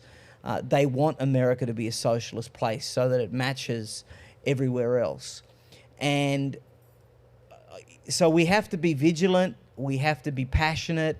Men have got to be men. It's quite simple. But we are going to need women to stand up and be much more, I think, supportive and say, look, I've got a dad, I've got a brother, I've got a son, I've got an uncle, and I'm pro-male. Mm-hmm. I mean, we need women to come out and say, I'm pro-male. Yeah, I think you hit the nail on the head that men, we could do whatever we want, but at the end of the day, it comes down to what the women want. Because if women were all wanting dudes who were feminine and emasculated and betas and pussies, then go for it. But none of the women are saying that. At least I don't run into these types of women. They say, I want a real man. I want a man who can protect me and provide and be there for me. And yeah, he might be a little rough around the edges. And yeah, my man might have some things he needs to kind of tailor in a little bit. Sure, because, you know, men are from Mars, women are from Venus, that whole thing. But I want a real man in my life. Mm-hmm. I don't want a soft-ass pussy that is going to cower when it's time to step up. You know, you're a beautiful woman. Thank you. You know, you run it. You know, you've had your bouts with toxic masculinity, but you hear what Nick's saying. Well, I would say, there was a time where I would use the term toxic masculinity a lot, and I think that once I've thought about it a little bit, I think that there are toxic behaviors, and there are masculine men who also are toxic, and there are toxic behaviors that women have, and a lot of them are very similar also. So I think that we need to be separating the term toxic from the term masculine. Just like you said, he just gave a speech where he basically used them synonymously. So that's, and there was also the director of Avatar. Did you guys see this? Is that James Cameron? Yeah, James Cameron. Yeah. He said something like, I might be wrong, I hope that I'm not, but he said something like testosterone is poison, and he wishes that like something, I don't know the quote exactly, but something about how testosterone is poison. So I think that men are getting this message that they're not allowed to be masculine, and then the people that are telling them that it's okay to be masculine are also displaying many toxic behaviors. So I think that I guess my message for young men, if they even want to listen to me, I'm not a man, would be to search out the people that are not the most prominent examples of alpha males, but the people that are true alpha males. And to your earlier question, when you asked, you know, how can we solve the toxic masculinity, what was it? How can we solve the problem that Americans are no longer alpha males? I would say implement a mandatory draft. They do it in Israel, even when there's no war. Implement a mandatory draft and put them in a position where they're struggling a lot, where they need to go through training, when they need to learn to do time management, and they need to be in the dirt, in the cold. And I promise you that they will shape up. And they will be okay. I think that's such a great point, because whether it's a draft or not, or whether it's community service, or whether it's some sort of year of giving back to your country, or whether it's going to a technical school, not just jumping right into a liberal arts school, I feel like Americans, especially men, you got to kind of get into the dirt and become more of a man. Stop being so soft. And not just like that. I played college football. For me, like, whoa, like I walked in, you know, you can be a good high school athlete and you could be a stud of all studs, but you go to a college and you're 18 years old, you're getting the shit kicked out of you by a super senior who's 23. All of a sudden you're like, all right, I got to toughen up a little bit. And I think all men need stuff like that. There are so many benefits. It wouldn't just solve the masculinity crisis. It would also help people get jobs. It would help people immediately enter the workforce. And on top of that, it would solve the gun control issue. If everyone is walking around with an M16 and they're trained to use it, next time someone pulls out a gun in a public space, within 2 seconds, this is what happens in Israel. In Israel, there are no mass shootings. It doesn't exist because in 2 seconds, the terrorist is neutralized. But I think there's Sorry, but sometimes, I mean, I think today you even see people who come out of the army and the military and then they deal with the PTSD after. Well, if more people went into the military, that issue, I think, would be solved because of the demand. Also in Israel, by the way, that's a problem. And I think in Israel, it's also an issue that needs to be solved. But I think that the benefits outweigh the... Israel, a country of what, 5 million people, if that? Almost 9 million. Are we 10 now? 9 million, and the Arab citizens, 20% of Israelis are Arabs. They are not forced to serve. Many of them choose to serve. Oh, wow. But that's the only law that is But this goes back different. to our initial conversation. We have it so good here in America. What, 1% of Americans serve in the military? And whereas the 99% of us don't even think, out of sight, out of mind. We're fighting in Afghanistan. Where the hell's that And on the America map? would be so much stronger for it We're in if Iraq. every I don't even know citizen what was that a means. It's like reservist. you don't have to do anything. You can just live your life. You can be in LA. There's a war going on in Afghanistan. You could be in LA and you're identifying it as a he, she, male, they. And it's like life's no problem, no worries.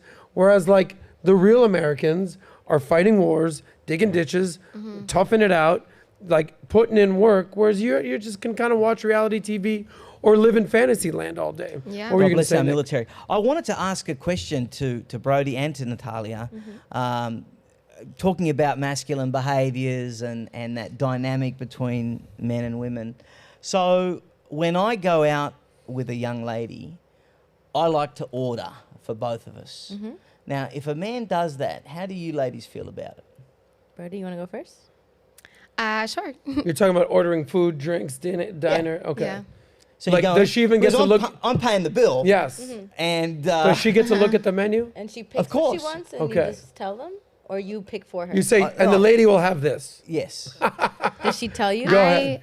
He well, just ordered for you. You have no choice. You just got the veal parmesan. I mean, it What- really depends because I'm the kind of person that on a date, I just go like, can you pick? Like, I'm indecisive. See? I get overwhelmed by menus, but, you know, a lot of people say it's because I'm a Gemini. But if someone did that of their own volition without me saying, like, can you pick for me? I think I would find it a little bit jarring. Okay. But I don't think it would be a deal breaker. I think it would be a little jarring, and I would put that in the back of my head as like, let's keep an eye on that behavior and see what else comes up here. And then if it continues and there's like, you know, like speaking over me a lot and, you know, doing other things that are Mansplaining. yeah, well, I don't know if mansplaining is what I would say. You know what I realized? I realized that oftentimes mansplaining is just someone being really excited and talking about something that they're passionate about. And there was a time where I would be like, oh my God, you're mansplaining to me. And now I see that and I'm like, oh my God, they're so All right, excited. enough of you. Here's Yeah. the deal. I'm sorry, I'll I'm just shut kidding. Totally kidding. Go ahead. For me, I don't mind like if She'll have the Jamaican patty and already soda on the know. side. That's it. I think Jamaican that's even jerk. like part of like I don't know. If you ordered for me and I didn't tell you what I wanted, Yeah. I mean, it would depend because I'm allergic Side to certain eye. things. I would say like I'm allergic to that, you know. Oh, no. Well, and but- you might have real allergies. Yeah. Right? But I find that. But an alpha male ain't worried about your allergies. Eat all right? Hey, it. listen. Eat it. Oh, you have a peanut butter allergy? Too bad, it. woman. Peanut butter jelly sandwich for her. If you eat it enough, the allergy will go away. You'll get used to it. No, look. I mean, because again, right, in every other country that I've been to, a waiter always looks at the guy. Correct. I'm Right. okay with that. But in America, the waiter always goes to the woman and Right. says, "What do you want to eat?" Or you know, Right. to get their order. So I find it very interesting. But as an alpha, I mean, when I'm going out. And we get 2 or 3 appetizers to share. Then we get a couple of mates. It's all family style, Right. So it's not like I'm giving them only one Love it. option. You've got to eat this. See, But that's very important. I don't know if this is a weird thing or if something's wrong with me, but like if I go on a date with somebody, I judge them based on how we like order. yes, Like see, Imagine who's like, she'll have the kale salad. yeah. But even if like you're there and you can feel like the scarcity like of like, oh no, we're just gonna have that. No, we're not gonna have that. Like for me, like if you're ordering like a family style, we're just tasting a few things, like I'm okay with the man ordering from my dad does it. He'd be like, she'll have a steak or whatever and this and this. My wife will have this. Like I'm okay with that. Like Okay. I'm totally okay with that. But if you're coming in and you're like, you know, you're gonna eat this, I'm like, okay, I think I gotta go. Like, you know, like that's different. No, But I think By the with way, how why do you explain, I'm ask that okay with question of all questions? Well, because I've had experience with it. I think it's a very normal thing for me. I mean, I grew up again where the man is the one that does the ordering and makes the decisions, usually, factoring in, of course, the people that he's with and whatever allergies they might have, what he knows they don't. But I think, I mean, again, to me, all of this is linked, Adam. I mean, I can't stand it when adults have very limited palates, because it usually means that parenting has been very weak.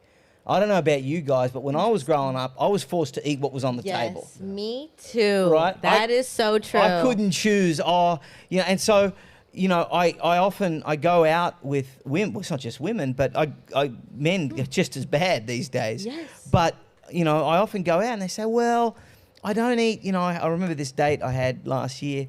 She said, well, I don't eat meat. I said, okay. And I don't eat shellfish. I said, okay. And I don't eat nuts. I said, okay. So I don't like watermelon, and I don't like, she listed 2 or 3 fruits. And she said, and I don't drink alcohol. I wanted to say, well, what exactly would you like me to do with you? Because, I mean, it just literally cut down everything. On the menu. And look, I'm old school. I mean, to me, you eat almonds and you drink milk. I mean, there's no breast on an almond. Same thing with oats. Same thing with, and I mean, you're not going to bulls for milk, and you're not going to roosters for eggs. So I mean, these things do need to be factored in. But yeah, no, I just was interested in getting the feedback, because to me, that's a very normal thing. Now, I also always pay the bill. Right. Every coffee, every meal, I'm always going to pay for it. And that's the other thing, the split bill stuff. I mean, I'm not a big fan. So you believe in traditional gender roles. Yeah. Sounds like you're a very big advocate of traditional gender roles. Works in your, you've got a woman from Germany that, does your wife contribute financially at all? What does your wife do for work? Yeah, there's one thing. Before I say that, she made a comment about PTSD. I really support. I know a lot of soldiers and veterans. I've also suffered from PTSD. One example was a bad relationship I had about 10 years ago with a woman in New York. One was when I lost my grandmother, and therapy helped me. And I know that's really unpopular now in this masculinity online. And I respect people who don't want to go to therapy. And I respect people who say, I'm going to go to the gym. I'm going to read books. I'm going to take personal inventory of my shortcomings and strengths. But I do think if the choice is, can I get a mental health professional to help me, or I'm going to commit suicide, I don't want to have on my conscience, I say, here, you're a queer if you go to a therapist. You're weak, you're soft, you're a pussy. No, I went to a therapist. Twice in particular, and it really helped me. Three times. Another matter I'd rather not get into, but the same therapist, and he helped me every single point. And I did go to the gym, and I do read books, and I do make money, but it doesn't take away from your masculinity to get help. To be mentally healthy. There's Marines, there's Navy No SEALs. doubt. Absolutely. Some of the toughest warriors that protect our freedom go and get mental health help. And I don't think anyone questions that. Especially if your marriage is on the rocks. I never had to go for it. I have a good marriage, but I'm just saying, if it's that, counseling can help you. That's nothing to be ashamed of for a man, an alpha, to go get help. Now, what was the next question? We're talking about traditional gender roles. Actually, Deli, do you get that clip that I just sent you? Well, I want you guys to weigh in on this. I was asking about the role of the man, the role of the woman, the clip I just sent you. Let's turn the audio up, play this clip. We've got about 20 minutes left, so I want to get through this. Restart that and start the audio, please. Oh, I haven't seen it. Could you tell me, please, who is the boss of your house? I'm the boss. What do you think? You're his wife, are you? Come on, speak up. What do you say? I said, who is the boss? Who is the boss of My your husband. What is your nationality? Greek. I'm Greek. Is it always that way in Greek households? The husband is the boss? Yes.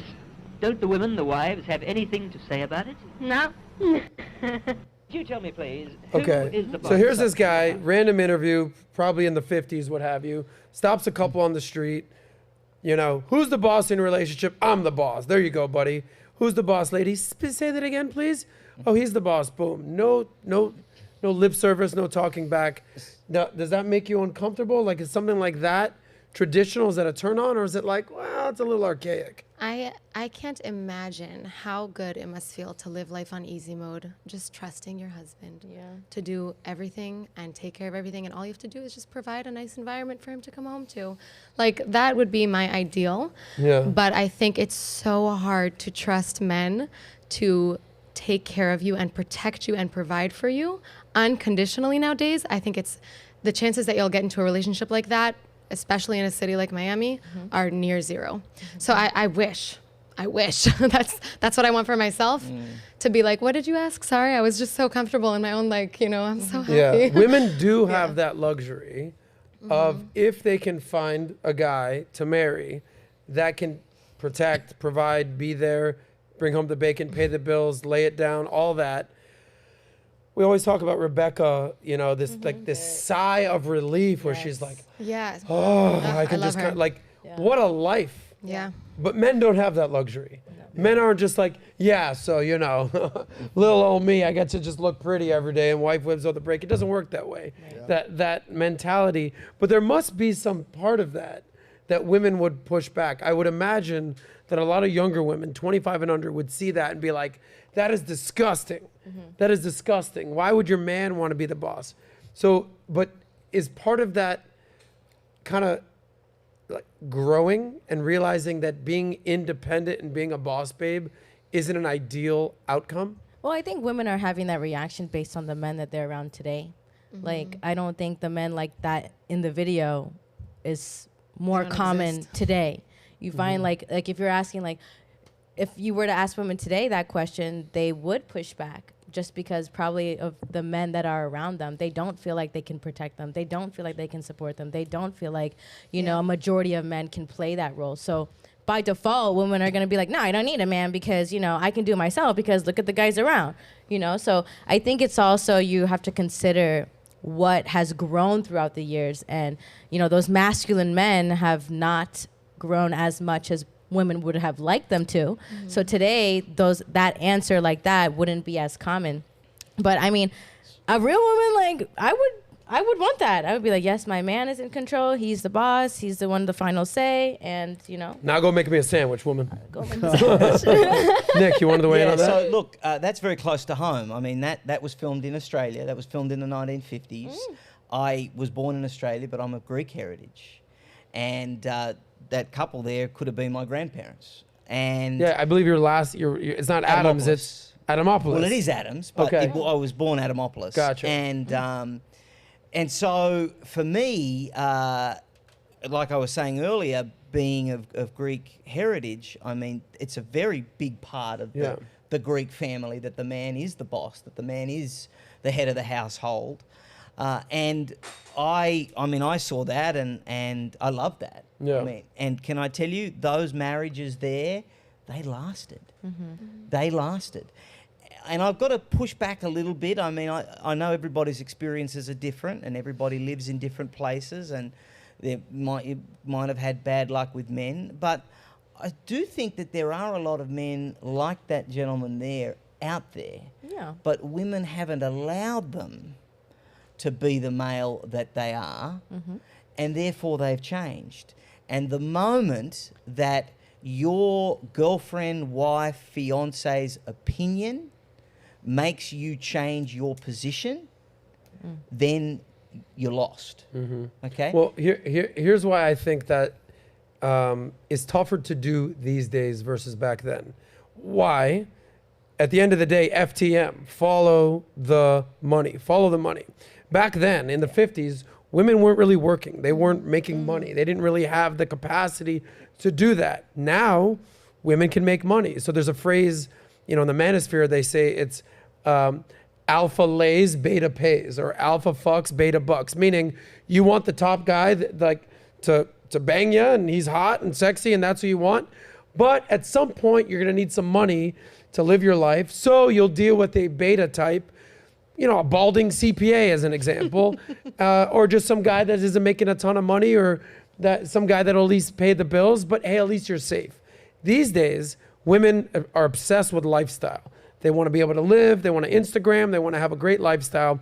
So now they're saying, why would I take this guy who's making 50 grand a year, a beta, let's say, and basically not improve my lifestyle whatsoever?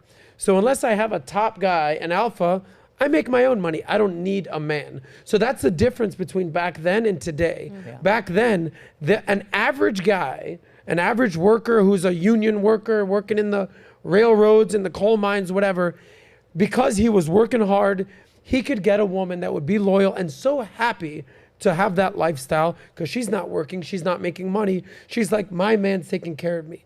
Now these days, a woman's like a coal miner, a construction worker, making 50 grand a year.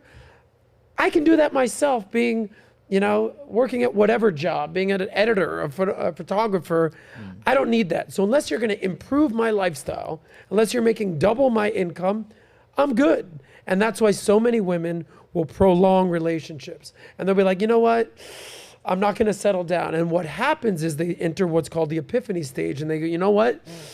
I've been pushing off average good men for 10 years now. Now I'm 36 years old. And it's like, where are all the good men at? It's like, well, you've been dissing them for a decade, baby girl. So that's the difference between back then is that women are empowered. And that's great. Women can make money. It's all good.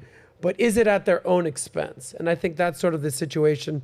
At the end of the day, it comes down to money. Everything we're talking about here is feminism is only a thing because women can make money.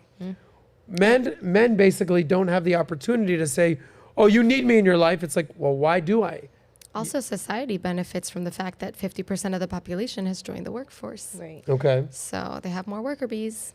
Yeah, continue. So, I think it's an interesting hypothesis to consider that maybe the reason that society seems to be encouraging women to stay in the workforce longer is because it's benefiting a lot of the large corporations.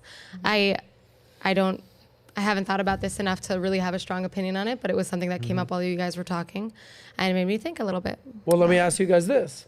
Can you buy alpha status, right? So that guy, I'm making up a scenario. Let's just say that guy was a regular guy. He wasn't the CEO, he wasn't the janitor, he was a normal guy, okay? But he can get a good, loyal, wonderful, feminine woman just because that's the nature of its times.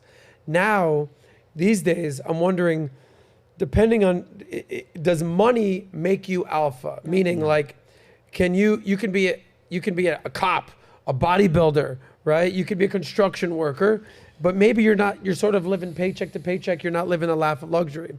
Whereas you could be sort of a tech crypto nerd, NFT guru, make $1 million. You can be sort of a coder and you can make $1 million. Does money make you alpha? Absolutely not. Okay. Money doesn't make you alpha. What money does is it gives you options. And options, if you're courting a woman, you can do more interesting things, you can be more spontaneous, it gives you greater access to different venues, excursions, trips, whatever. Money is not something that can transform you into an alpha. Alphas tend to make a lot of money because they are hardworking, they're disciplined, they're ambitious, they're strong, they're leaders, so they naturally tend to make more money. But money doesn't actually give them the alpha status. I mean, I know lots of super wealthy guys that are absolute beaters, and they take instructions from their wives. Interesting you say that because I interviewed Robert Kiyosaki, who's obviously how much bigger of his doesn't get in the finance game. It's a beater. And I said, by the way, we're not talking politics, we're not talking business, we're not talking real estate, we're not talking the economy, we're not talking the stock market. All we're gonna do is talk relationships. He's like, Soz, let's do it. I go, all right, first question. He goes, before you do, I want you to know, I am a big fat beta. And I said, what? Robert Kiyosaki? Well, like, I didn't even ask the question yet. He goes, I just thought that would good frame the conversation. And I said, what the hell are you talking about? He goes, I've come to the realization that money doesn't make you alpha. It's how you act and basically your actions and your mindset. So it's very interesting. So let me give you a different point. Can you be broke and be an alpha? Well, I speak from personal experience. I have a great woman on my side. And I think it's important to have one to be successful in this age. For example, I knew when my wife and I knew the first moment that we knew we were going to get married. And it was the first night that we were going to actually make love. She told me she was a virgin. And I confided in her that I was also a virgin. And we decided that we were going to lose it together. That's why our bond is so strong. Wow, dude. In reality, she was like my 14th. Yeah, I was gonna say. I thought you said that you had like an her addiction. ass was so fat I couldn't resist. That's actually, to be Spoken honest, like a true gentleman right there. yeah, you That know. ass is so fat it made me a virgin. Well, yeah, well, that's Alpha King number 9. Do whatever it takes to win. Now these are your rules. Yeah, Okay. yeah. I have a book coming up. Sick. Alpha King rules. Yeah. When is it coming out? Hopefully in the spring. Okay. Yeah, but that works, and I think that. having Now, that did you just mindset- let the cat out the bag? Does your wife know that you were not a virgin? We've talked about Now it. she knows. Yeah, right. Honey! He'll go back home and she'll be like, what the fuck? Yeah, you know. Well, I'll say one more thing too. In regards to the earlier question about do I provide for my wife, I do. You know, my father's the sort of guy where he takes what you say on steroids. He'll order from my wife, and I'm like, Dad, you know, I say Baba in Iranian, Farsi. You know, please don't order from my wife. Even me, I get territorial because I got it from my dad, and sometimes I feel bad ordering from my wife because I even ask her. My wife's just so traditionally submissive. You know, and I tell her consistently, your job, your role is to birth and raise my children, my offspring. I provide and protect. And she likes it. She honestly is happy. You know, I'm sure you guys have seen, like, people say, like, oh, the woman goes and she works in an office, you know, she's doing great. But then if she's staying at home, taking care of her husband and family, she's a slave. This is the backward degeneracy of our Western culture. My wife is a college graduate. Her father's a CEO in the auto sector. He's on the board of directors of Bochum VHL, which is in the top soccer league, Bundesliga in Germany. He makes a lot of money. Yeah, she doesn't need me. But in our home, she respects it. And her grandma was a good woman, respected her grandfather. Her sister's a good wife. Her mother is like a mother to me, my wife's mother. Good woman. And you know, when she's surrounded by good women, her sister's a good woman, her mother's a good woman, her grandma was a good woman. They call it Oma in German. It's easy for her. It's only here that we see this sort of degeneracy. It really, that's one thing I know from being abroad about 6 months out of the year. A lot of women I don't think my woman is a college graduate. She's not even some person that can't work. She can work. And you know what? About 10 hours a week, she works for an Austrian company. She tutors, a student here and there. And I support her to do that. I say, don't do it, these designated hours or days of the week, because that's my prime time. And she stays up at night with our daughter. And you know what? All these big men, strong men, we can say, yeah, the plumber's a man. The building's burning, it's a man, right? The plane is crashing. Maybe it's a man that's going to pilot that plane. It's a war. It's a man. But I'm going to tell you something. All these guys, when you got an infant at 3 a.m. crying nonstop, you'd be amazed how a woman has a special touch. And that's what that is a superpower that women can take your daughter, your son. Man, they just know how to take care of your baby. Yeah. Kudos to you. Let me add on to that, and then we'll move on to our final topic. I just had a conversation yesterday with a very close girlfriend of mine, known her my whole life, and she's going through some marital problems right now. And I said, here's the problem that you're having right now. I said, you forgot that your main responsibility, your main job was to be a wife and a mother. I said, you put everything else, all these extracurricular jobs, gigs, side hustles ahead of being a wife and a mother because you thought that was frowned upon. Now that your marriage and your life is potentially in jeopardy and you're losing that, you're realizing that everything else you were doing is secondary and it's all BS and fluff to what the substantive realest thing you've ever done in your life. I said the children that you've had is the best thing you've ever done. No job, no gig, no side hustle, nothing comes close to you being a good mother and being a good wife. And she goes, you know what? You're absolutely right. And sometimes, you know, when it's taken away from you or the potential that it is taken away from you, now the epiphany comes in, you're like, holy shit. But when you're like, oh, I can do whatever I want to do. I'm a boss babe, I'm a queen. It's like, all right, just be careful what you wish for, because you'll be out living by yourself in no time with that attitude. And you're going to be wishing to be a mother, okay? With cats. With cats, yeah. All the cats out there. Adam, you just nailed it. I liked that Yeah. question you were gonna ask though. If alpha men can be broke. Oh, okay. I like that question. You like that question? Yeah, The question because- of whether alpha men can be broke? Yes. Or can you be paycheck to paycheck, broke, struggling, and still be alpha? Why do you like that? Because a lot of the time people affiliate the alpha term with money. And I think any real alpha goes through a phase of being broke. Absolutely. Because if you're an alpha, you know what it's like to not have and then to achieve and get. And I think that whole process of a man becoming a man is very, very crucial. And it's not like, oh, I was born in a home where money came in and by default I have money. Like, even if that is your reality, you have to understand that phase of you having no money and having no resources and you having to be the person to go do that. There is so much strength in that, and women can feel your struggle and your achievements. Just like, you don't even have to say it. Like, women can feel like, I know you've hit rock bottom and look at you now. Like, and there's it's a sense of security that it provides for women. So gentlemen out there, if you aren't balling at the moment, you know, this is your time to build your Get phase. hungry. Yeah, get your money, you know, build yourself, because that's going to lead you into the direction of becoming that alpha male that women want. Yeah. So don't overlook like, oh, if he doesn't have money, like he's not a real man. No, you are very shallow-minded and you're missing the point, because that struggle is what makes a man, and women find that very attractive. Also, if your wife leaves you because you you know, lost your company and Yes. suddenly you're bankrupt, and she leaves you and then you build it up again, Yes.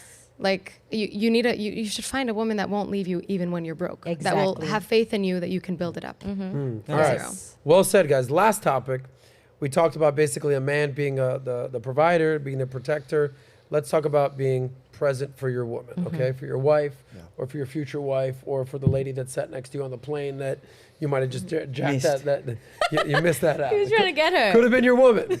You know, we constantly hear women say, I just wish my man was more in touch with his feminine side. I wish he was a little bit more empathetic and more sensitive, right? You hear this from time to time, which I can understand, you know, that balance right there. So my question is for you two alphas right here, how do you balance being a man, being manly, being an alpha, but also, you know, having empathy and being present for your wife? You're a father, you know, you're a husband. How do you do it?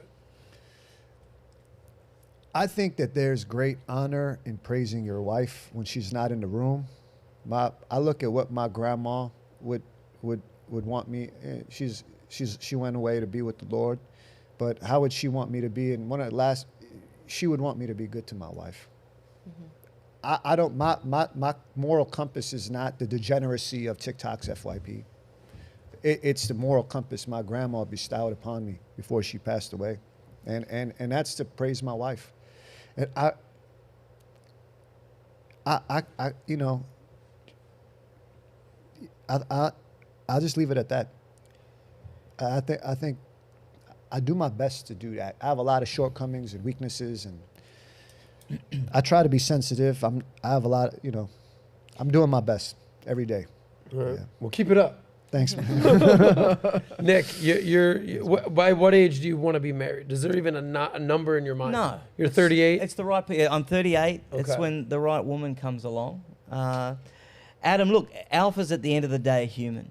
I mean, even in that definition that was given there, alphas are human. So they feel pain, they feel the whole full range of emotions. And stoicism is a very alpha male trait.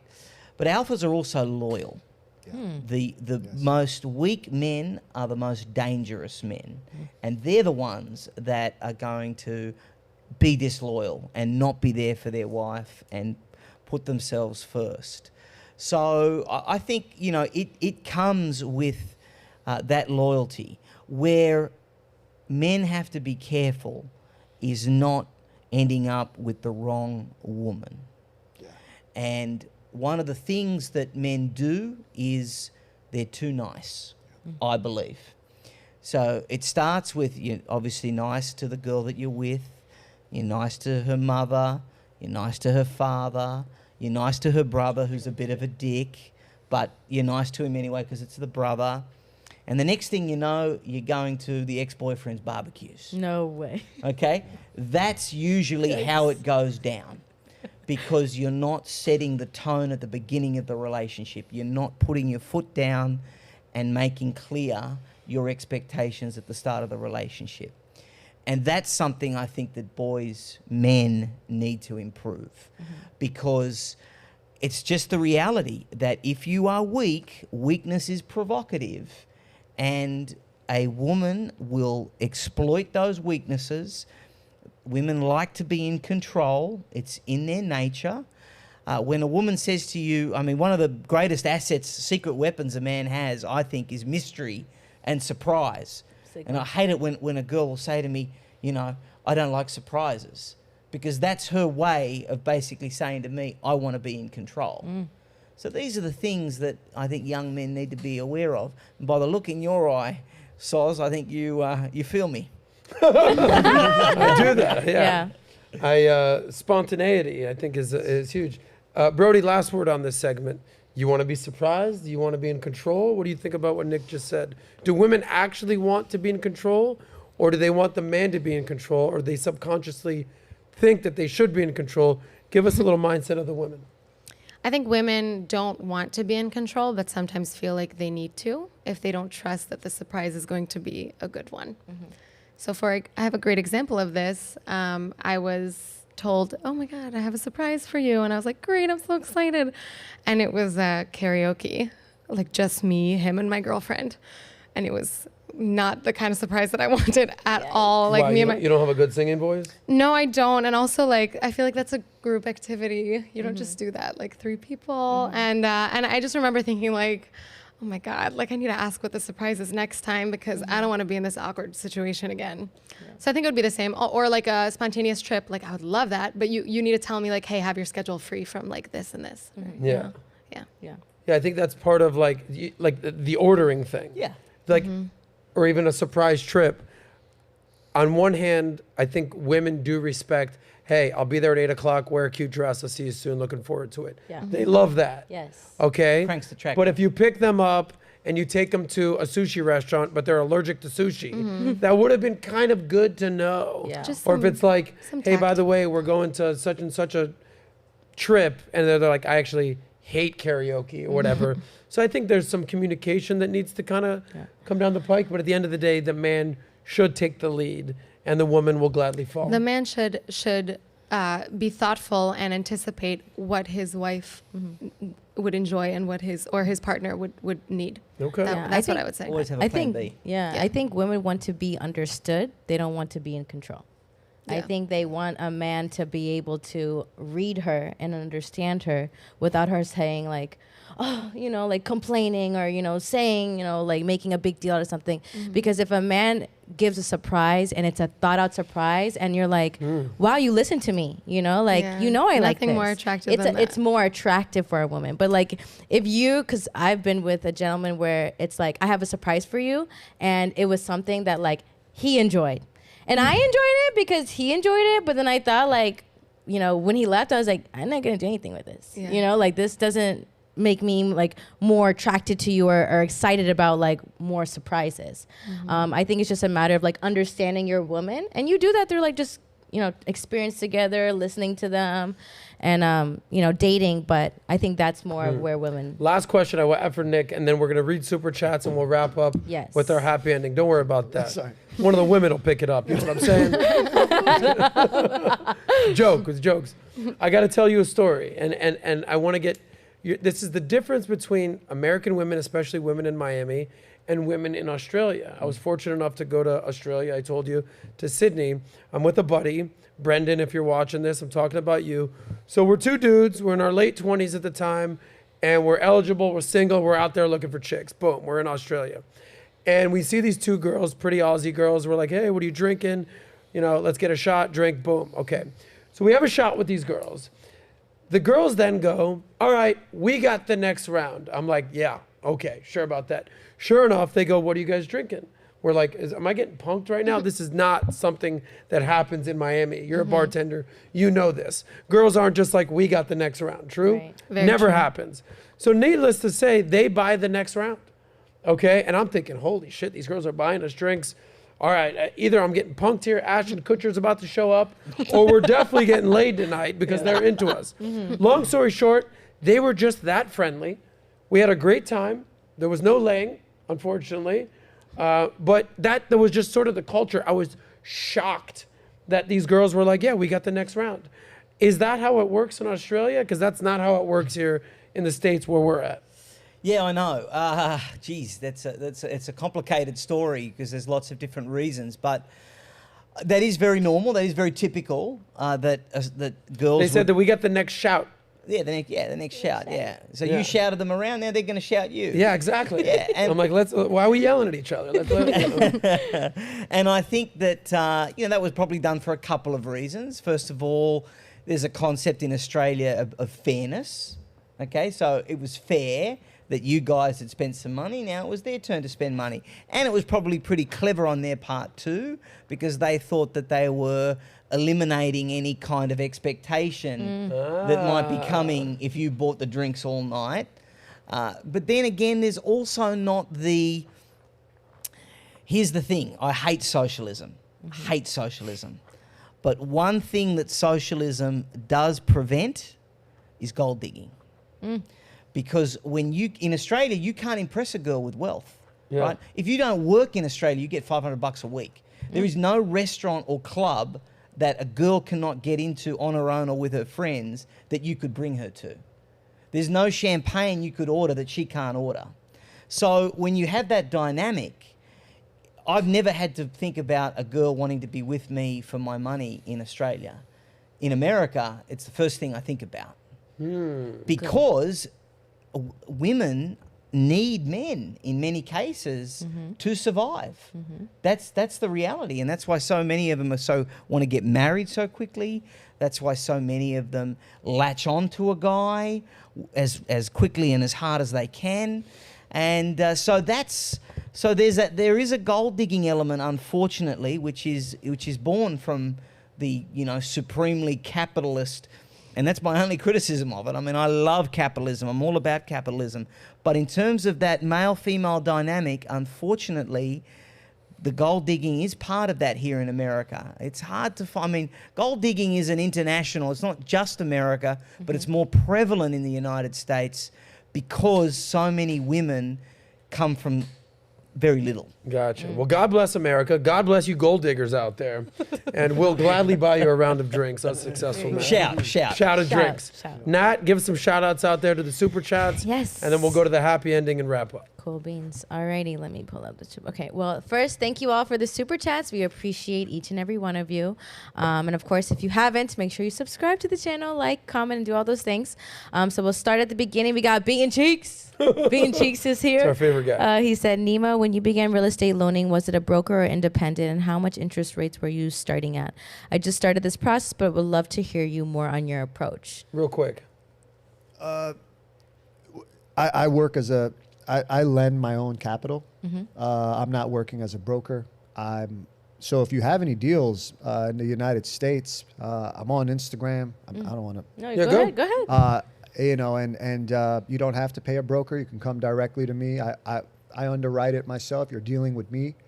I lend up to $1 million on residential. I only lend to professional investors who want to buy, fix, and flip within a year. I usually charge about 12 to 13 points. My capital is expensive, but I move fast. You're actually working with me, or for example, my partner. It's both of us. We're with you the whole way. What's your Instagram so he knows? At Nima Yamini. Perfect. Awesome. There you go, beating cheeks just for you. Slide in his DM. There you go. Beat them cheeks. Yeah. Adam. Okay, then we have Taha Hagar, Free Palestine. By the way, would Brody be with an Arab guy? They're the most alpha chads. Then we have Yimi Marino. El Salvador is the same way, but that is normal living. Only has improved to make something for themselves or for the family. Then we have, I'm so sorry. Then we have. You gotta show off the teeth. Yes, the teeth. Then we have Doc Hancock. Response to Brody: modern women don't deserve chivalry that they've previously enjoyed with the new female perspective of men as a convenience versus seeing a man as a necessary part of life. And then we have M. Martin. Brody, Gamma is no way describes the Tate or the Myron from Fresh and Fit. This is passive-aggressive speaking veiled as construed input. That's not a perspicacious. May I respond? Yes, you may respond. So I've met Myron, and I have no problem with Myron. I think he's a very lovely person. I've also met Andrew Tate. And I personally don't have any, animosity towards them both. But I do think that the Gamma does describe a lot of the behaviors of, these. Let's just call it fake gurus. I would say fake gurus, people that take, another thing is people that take advantage of young boys. I'm not going to call them men because they're getting there, and exploit them and use them to make their own money. Gotcha. Well, to be clear, we're not calling Myron or even Tate fake. We're fake. saying people that pretend to be guys like that. Respect for those guys. Go ahead. And then shout out to Eric. We have the biggest super chat. We appreciate you, Eric. He said this is a quote, for when all combine in every way to make everything easier and easier, there remains only one possible danger, and that easiness might become so great that it would be too great. Then only one want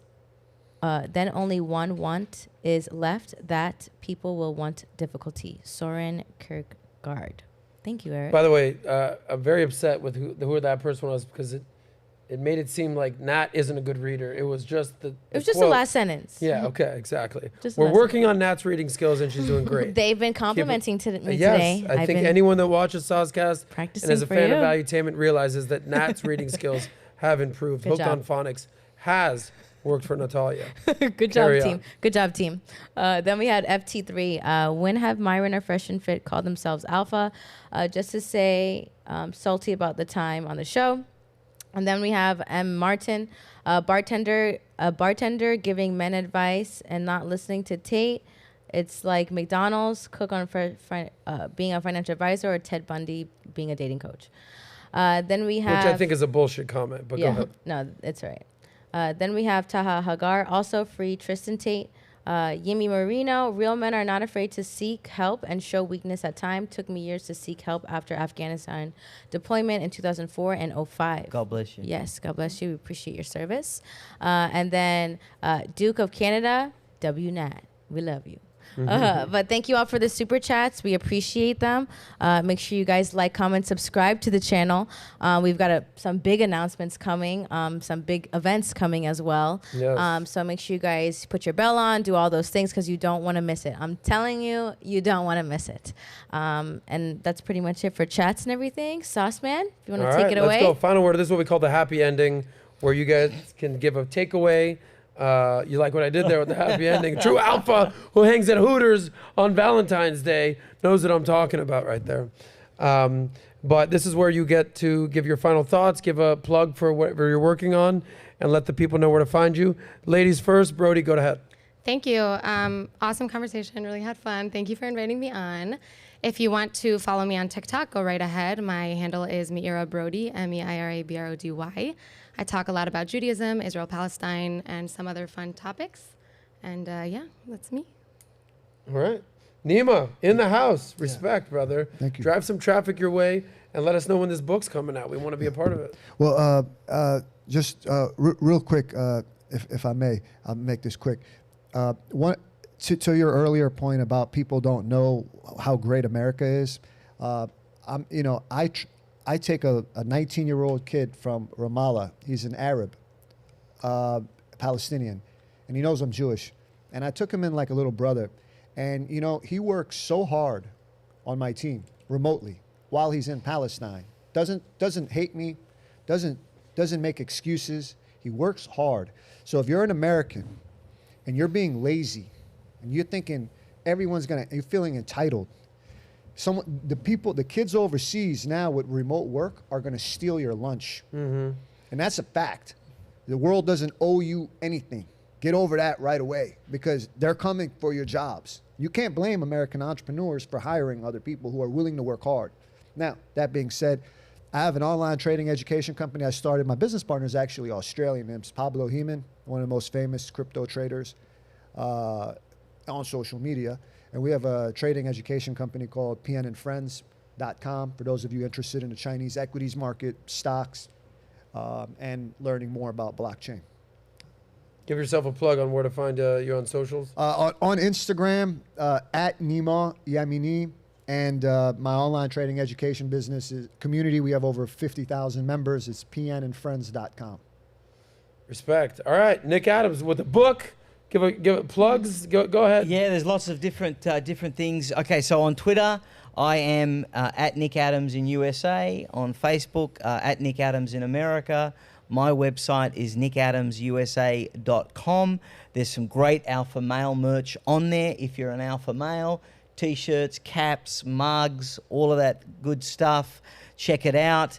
I'm also on Instagram at NickA1. And I've got lots of exciting things happening, and you should be following me. Awesome. Well, thank you guys. This has been great. Thank you. Shout out to the two alpha men on the panel, the two lovely feminine women who are here on the panel. What are you? Oh, alpha all the way. Okay. Yeah. 3. Adam, where do we find you? You can find me at Valuetainment. You could call me. You can find me at Sauce Talks Money on Instagram. But this is what we do, and we're here for you guys each and every week. We do the show Thursdays and Fridays, and every week we're learning and we're getting better, and we're trying to evolve and progress. I believe that no matter where you're at, even on that social sexual hierarchy chart, wherever you're at in life, that you can improve, you can get better, whether that's cooler, smarter, faster, stronger, wealthier, healthier, stronger, all of it. The world's your oyster. You're a blank slate as a man, and it is on you and is incumbent on you to improve. So maybe one day you can end up on the stage like these two alphas right here, or these lovely ladies. We appreciate you. Appreciate you guys for being here. We'll see you tomorrow when Nat and I do our show. A lot to discuss right there, a lot of announcements on there. We will see you guys mañana. Subscribe to Valuetainment. More to come. Peace out. Peace.